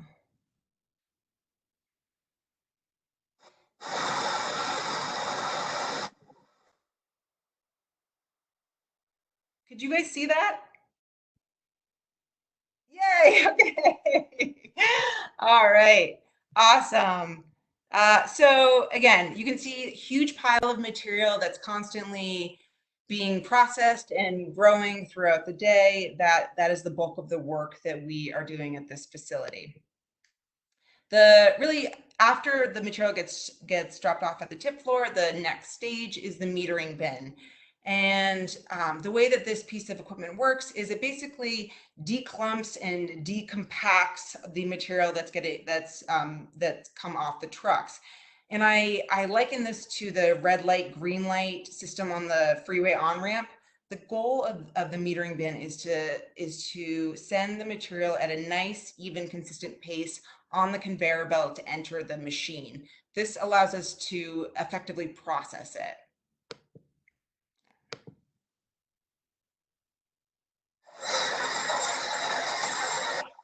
You can see it's kind of getting picked up, and here there's a walking floor, and it's entering a conveyor. Did that work? I'm going to keep checking on this. Okay. All right. Great. All right. So the next stop is we call this the pre-sort, where we have between 8 to 10 team members pulling off anything that has ended up in the blue recycling bin that really shouldn't have ended up there in the first place. So this is things like film plastic or a bulky metal item that could get wedged underneath one of the conveyor belts and actually damage the equipment. So 10 people are pulling off those type of items.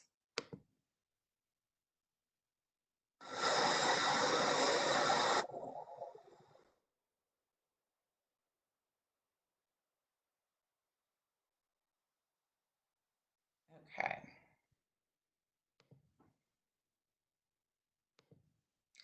Next up is the cardboard screen. So once we've removed anything that really shouldn't be there in the first place, the material travels over the conveyor belt and kind of waterfalls onto the cardboard screen.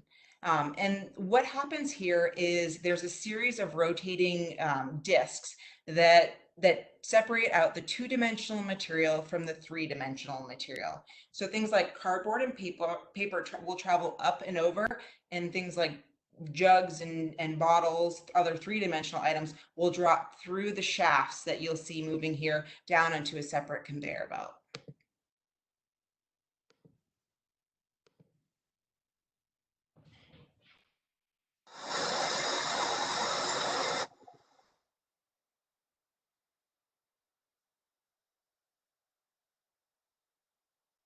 Great. So you can see the cardboard travels up and over, and your jugs and tubs and bottles will drop down below.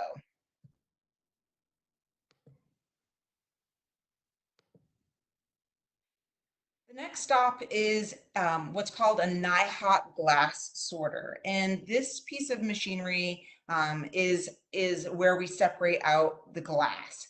And what happens here is it's basically a system that uses similar technology to your clothing dryer. We have a recirculating air fan that blows off any of the lightweight material like dirt or shredded paper, and lets the heavier material, the glass, drop down into the bunker below.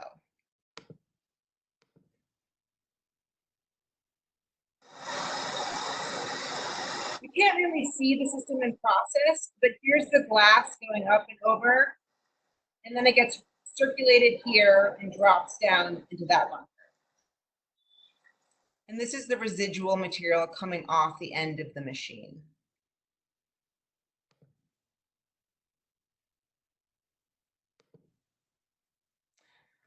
We have 2 additional mixed paper screens. These function very similarly to the way the cardboard screen works. Paper, two-dimensional material travels up and over, and any smaller three-dimensional materials fall down through the disc screens.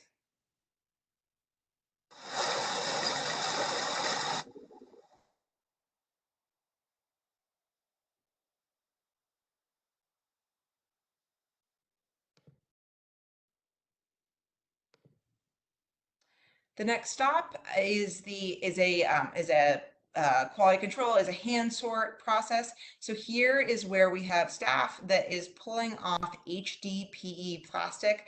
This is your Tide bottles or your milk jugs, and they are manually removing those from the material stream and throwing them into separate bunkers.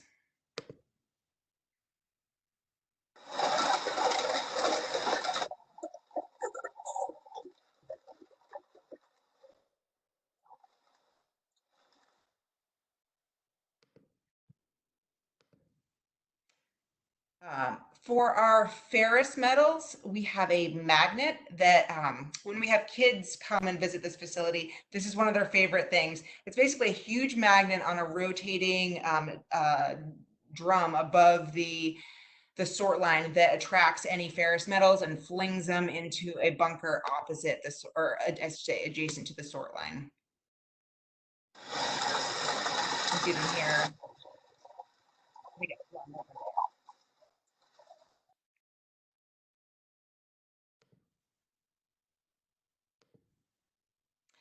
The next stop is an eddy current separator, and this helps separate any of our non-ferrous metals. And the way it works is it basically gives a temporary magnetic charge to any non-ferrous metals.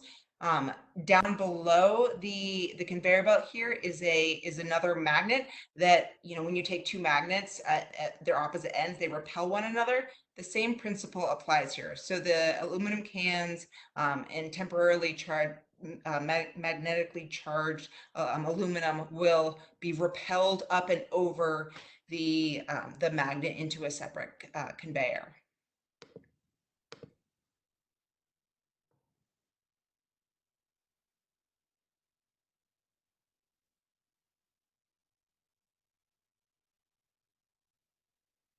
All right, well, that's taking too long to load, so I think you understand. I'm going to assume you get the, oh, here we go.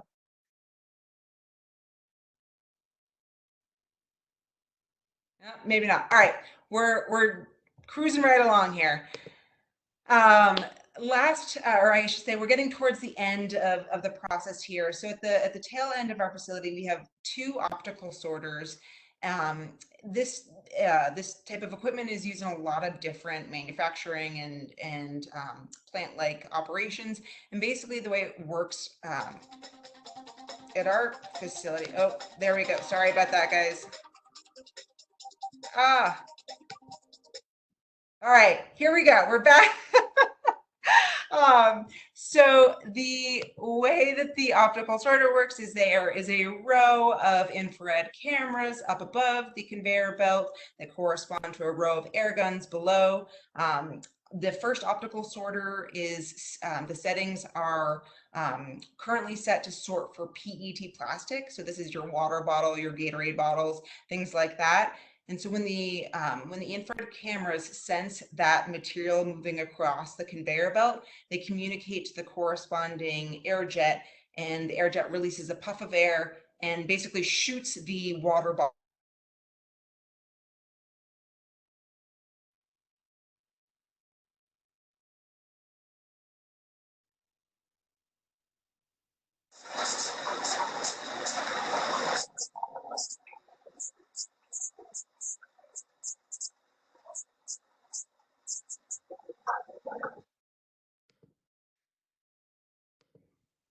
This is just another perspective of the same process. You can see the air jets are down below here, and the optical sorters or infrared cameras are up here. You'll see the material move across the conveyor belt. The non-PET bottles will drop down below, and the PET bottles will be shot over this barrier here into a separate bunker.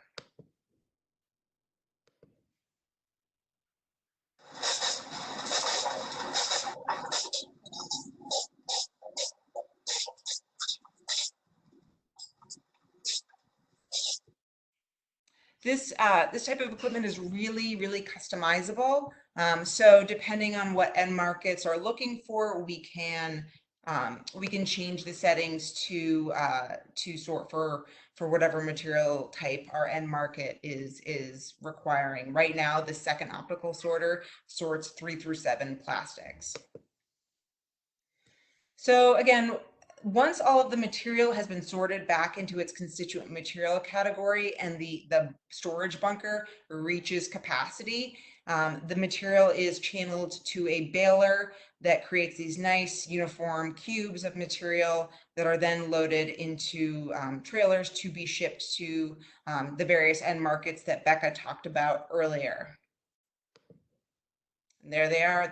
This is the kind of the product that we produce at the material recovery facility waiting to be shipped. All right. And there you have it. I think I did that as fast as I've ever done that presentation. I hope that I hit on the relevant topics, but I'm happy to hang around and answer any questions. That was awesome. And I think that maybe do you care if I put a link to VHS just in case people couldn't see the Please. videos? Yes, please. So yeah, everybody can check out VHS. Like I said, when I was studying I believe it was probably your system down at the Zero Waste Hub in Santa Clara by the waste treatment facility. Hmm. I looked it up and I watched all those videos. There's the little air jets it's wild. It's crazy. The technology is pretty awesome. And as soon as it's safe to do so, we're happy to host guests and share this process in person. But for now, this is the best I can do. I'm hoping to have a better virtual tour coming in the next couple of weeks. But there you have it. Well, don't worry, you'll be getting a call from me for Infrastructure Week 2021 tours. Can't wait. Okay, well, I don't want to have our attendees wait any longer for our questions. So, Kaylee, if you're still on, I'm going to unmute you so you could ask your 2 questions. That sound good?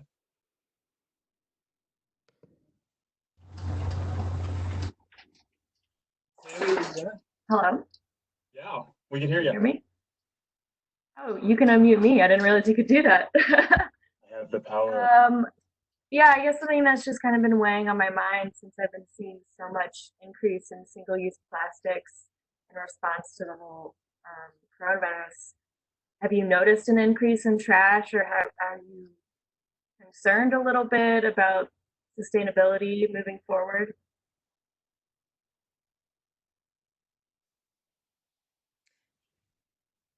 Becca, what do you Sure. think? And then I could say something, and then I think it'd be good to have. It looks like Quinn's got some stuff to say too.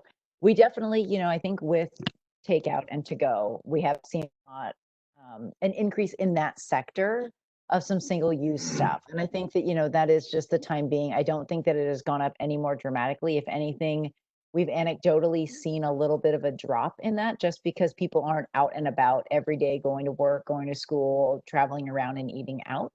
So we've definitely, anecdotally, we've seen a little bit less of that. And we've heard from the business sectors. One of my coworkers works directly with businesses, and he's seen a little bit less, because unfortunately folks are being really hard hit with the stay home, stay healthy order. As far as my concerns, it's, I mean, my personal opinion is that it's really easy to get comfortable to going back to single use and disposable stuff. And I will be honest that I have seen a little bit of work kind of in the backgrounds from industry representatives, mainly from the plastics industry, that are trying to use this moment to, loosen the foundation of moving towards more sustainable legislation. But I'm pretty confident that we're going to keep going there. I think that people understand that for safety reasons, that's why we're using single-use disposable. But I think if folks who are committed to it and are, practicing using things less, and that can look really different, right? I mean, sometimes you will get something to go and you just have to have it in a container for it to be safe. Like Robert alluded to, you can use those utensils just because their original intention was to use them once, doesn't mean you only have to use them once. So, so yeah, I think that I'm hopeful that we will continue on our trajectory, but I wouldn't say there's been an overall increase. But Quinn, what are you guys seeing? Yeah, I mean, Becca, I'll just echo what you said. Nationally, we've seen an increase in residential garbage volumes of about 25% since these stay-at-home orders went into place. And obviously, on the commercial side, waste generation has dropped off significantly. But we're, again, anecdotally, we haven't done characterization studies on the change in material composition yet, but yeah, there's a lot more people are using single use for safety reasons, a lot more, single use plastic gloves and masks. The waste stream is changing right now. But Becca, to echo your point, my hope is that when we're, as we're moving towards the other side of this, people's awareness about our interconnectedness and the importance of our natural environment and being able to get out in our natural environment and protect it because it is a asset that we all share in won't be a thing of the past, and I or won't fall to the wayside through this process. And I do think that there's some efforts on industry there's a business opportunity for some industries to encourage use of their products. But I'm hoping there's a greater awareness of each of our individual roles in terms of keeping our communities healthy and vibrant, and that is translated throughout this experience. And Kaylee had a second follow-up. What do you know about what percentage the Arlington landfill is at capacity or will be at capacity? How many years? Sure. So I don't know the percentage, but I actually was just looking this up the other day. So it has an active life of 143 years. So we are nowhere close. So it's going to be accepting, garbage for disposal for a very long time. That being said, within the city of Seattle, I didn't get to in my presentation, we have a zero waste resolution that capped the amount of garbage that could be sent to the landfill per year. That was set in 2007 when we were at the height of our roaring economy. We have not come anywhere close to that. Even in the exponential growth within the Seattle population, we are still well below that. It was about 417,000 tons a year was the cap. And I believe roughly we were about 385,000 tons this year. So even with all of the increase in people that are coming to town, we still are not anywhere close to that. So we are not in a place where we are going to be running out of landfill space, but we should still be using less stuff and diverting as much stuff from the garbage as we can.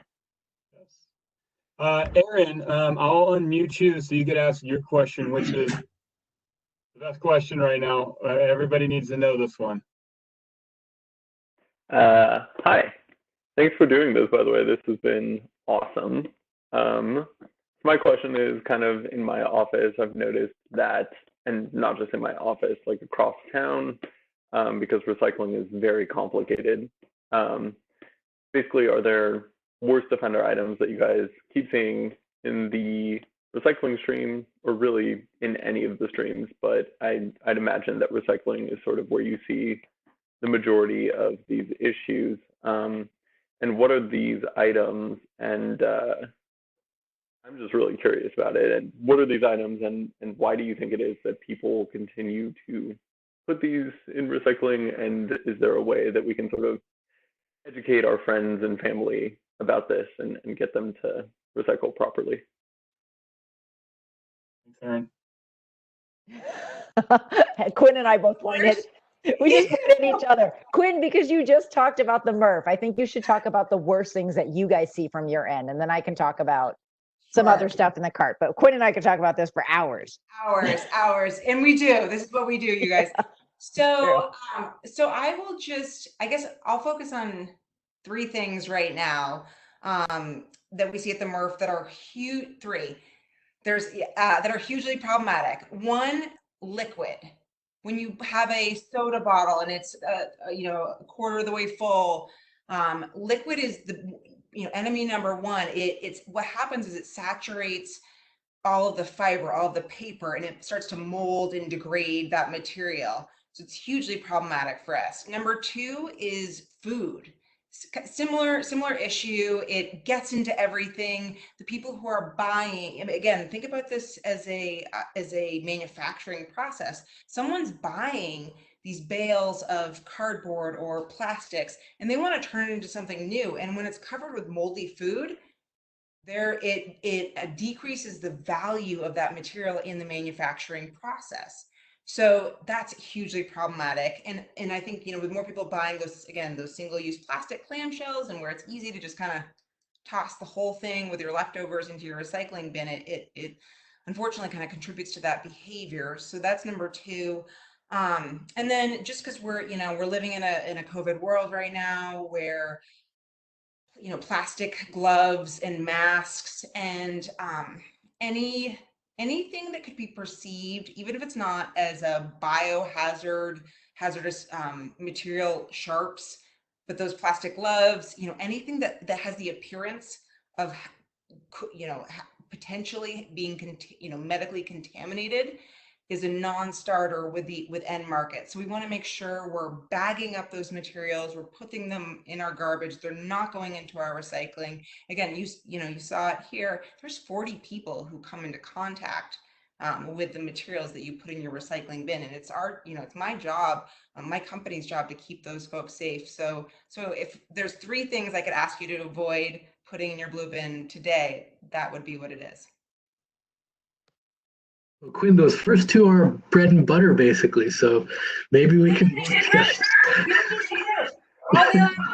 Yeah.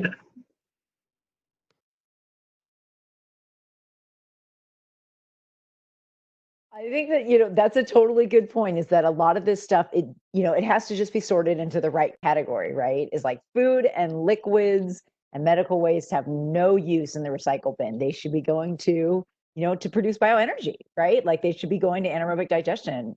That's exactly where they should go, right? And it's really getting things sorted out. So I think, yeah, Quinn, that was a really good wrap up. Food, liquids, anything that has touched your body and your bodily fluids. Not in the recycle bin at all. Thumbs down, gross. Okay, and how about the plastic film bags? Because I heard that SPO is no longer going to consider those recyclable, but I know everybody in my apartment building, and just so you know, I've posted everything there is about waste on my door. I'm the resident manager, and I hound people. I'm like, look, you got to break down your boxes. You got to take all that crap that's in your box out. Like, it's not all, Right. Come on, Right. But a lot of people I noticed put the recyclables in a plastic bag. And then Totally. the plastic bag, but I know they wreak havoc on equipment. So, yay or nay, plastic film bags? There should be no plastic bags in your recycling. We used to take them bundled together. They definitely tangle the equipment. I get it in apartment buildings. Sometimes you're walking down 8 floors to take your recycling out. The best thing that you can do is take that plastic bag, empty it into the dumpster, and then take that plastic bag and throw it into the garbage dumpster next to it. That's the very best thing to do. So yeah, And I mean, no. the actual weight. I mean, how many plastic bags does it take to get a pound of, what is it? Is that PET? It's usually PET. It's not super valuable, and it usually gets contaminated. Yeah. By the time it runs through the MRF, it gets contaminated, so it's not a super high value product. Again, like I collect, we get a lot of stuff in those bags. I have a giant bag of bags that I use for all kinds of other things. It's like, just because it's supposed to be a single use doesn't mean you need to only use it once. So I think there's a lot of opportunities to use plastic bags for all kinds of things. So I think one other thing, it's not recycling related, but it's for the compost stream. I think the one thing about it is that you want to make sure that there's no plastic, there's no glass, and there's no metal. Those things don't break down in the compost. They just become smaller and smaller and smaller things. The glass and the metal pieces can certainly go in the recycling, and the plastic, if it's like plastic film, that needs to just go in the trash. Or if it's still a bag and still usable, I would use that. So that's probably the best thing to do.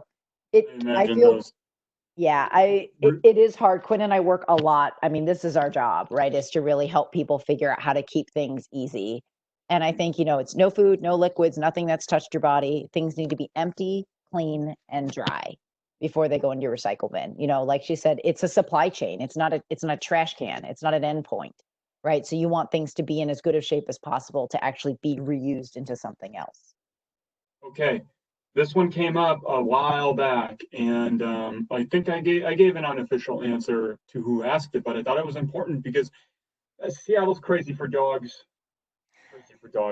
Pet waste, dog waste. I imagine we don't really want to put it in compost, obviously if it's in a bag, but all pet waste, landfill. Garbage. Yes. Yep, it goes in the trash. And the reason is that our compost processors aren't permitted to manage all of the potential disease vectors that come with waste. It's also why we're not dealing with human waste. Like when you have, drainage and wastewater, there's a very specific set of guidelines. And I know folks who are involved in Infrastructure Week know way more about that than I do. But it's a really important thing to make sure that you're mitigating all of those potential contaminants that are coming with waste products. So pet waste, absolutely garbage. One quick one. I know we're a perpetrator because we love Modelo's and limes. Okay. Lions in the bottle. Do we got to take them out? We got to try to get them out, huh? All right. Do your best. Give it a solid college try. Shake it out. If you can get it out of there, we would really appreciate it. Yeah, totally. And I guess Absolutely. in terms of compost, through anything that we should not be composting, like the limes or any real plant things that we shouldn't compost. Nope. I mean, our processors will take meat, they'll take bones, they'll take citrus. It's very different than a home composting system.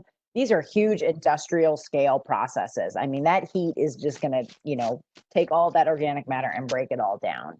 So I think it's mainly things that won't break down and things that have potential disease vectors are really the things that we don't want. We did get a question earlier.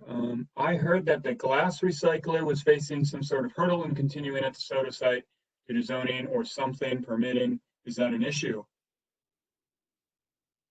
I don't want to get too far out of my lane.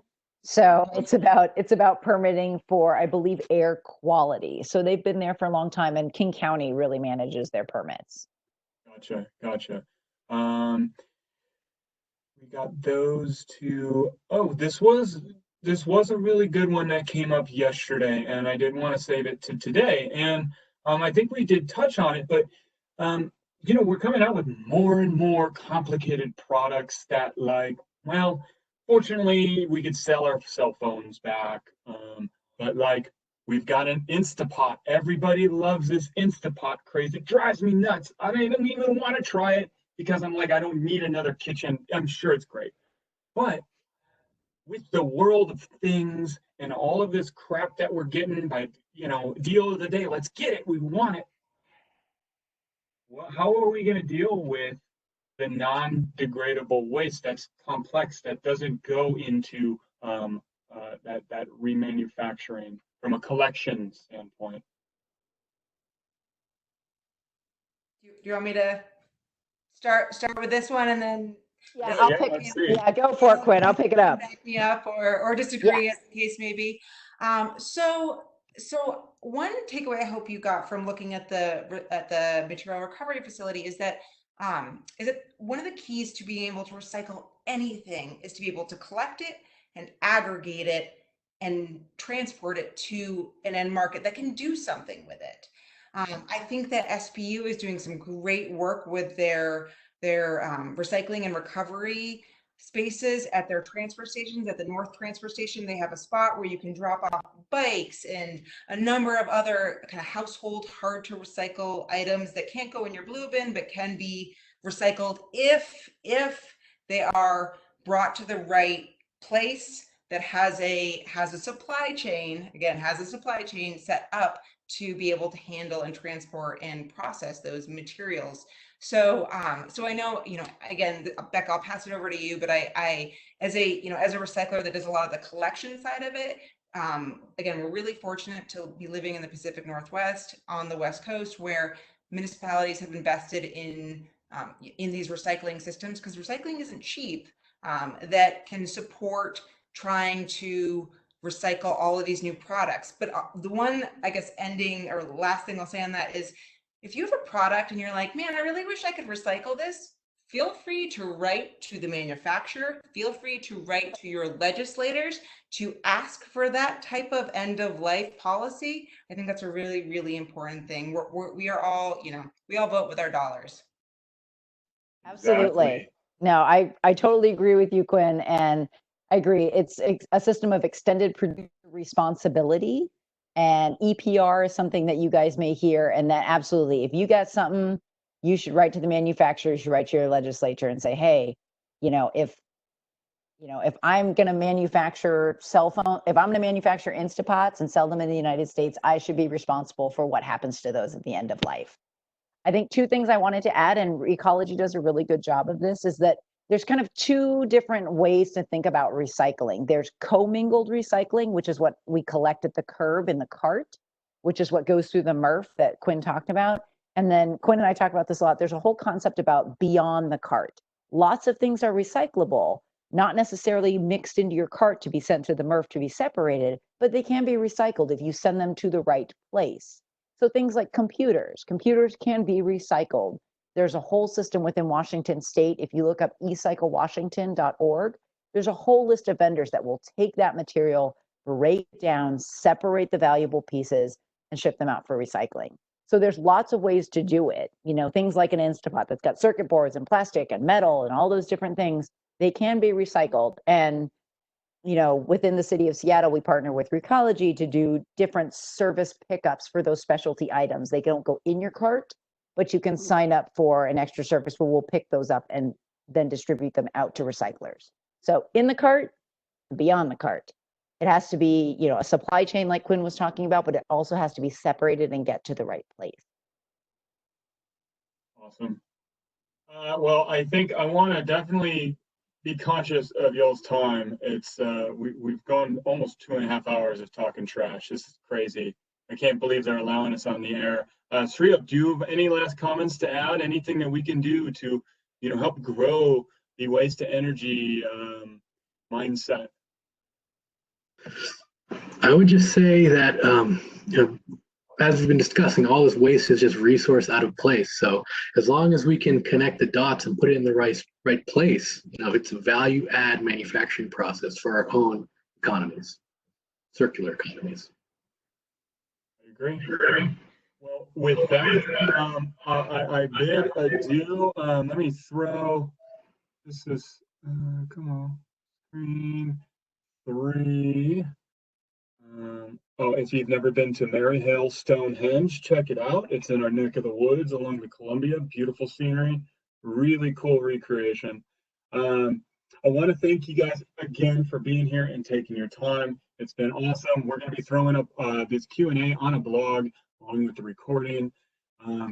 You know, we got to remember that landfilling has its stakeholders. There's a reason why it's still around, is because it's a very lucrative business for those that own, landfill. It's we're just burying it. And remember though that these green technologies we've discussed yesterday, today, they all have a payback, and it's just about that upfront investment. And you know, we build refineries. That's an investment, right? So why can't we do something that has an even greater payback? Especially when, you know, you're speaking about net negative carbon and, you know, carbon sequestering, and, you know, this carbon which is leading to truly insurmountable challenges like ocean acidification, something that we're gonna need to do. So again, we want to highlight the importance of community awareness and civic engagement here at Infrastructure Week. Otherwise, it's just a few strongly opinionated stakeholders making the decisions for all of us, and we are all strongly opinionated stakeholders on this call. The best ideas have rarely become reality without adequate support, and some of the worst ideas have been pushed through because of limited awareness and tamed engagement.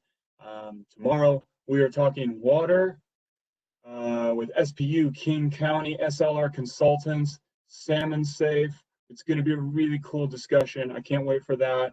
And thank you all. Thank you, attendees, and we will see you for Infrastructure Week tomorrow. All right. Thanks, everyone. Take care. Thanks so much, everyone. Thanks, Rob, for organizing. Yeah. Thanks for being here. It's been good.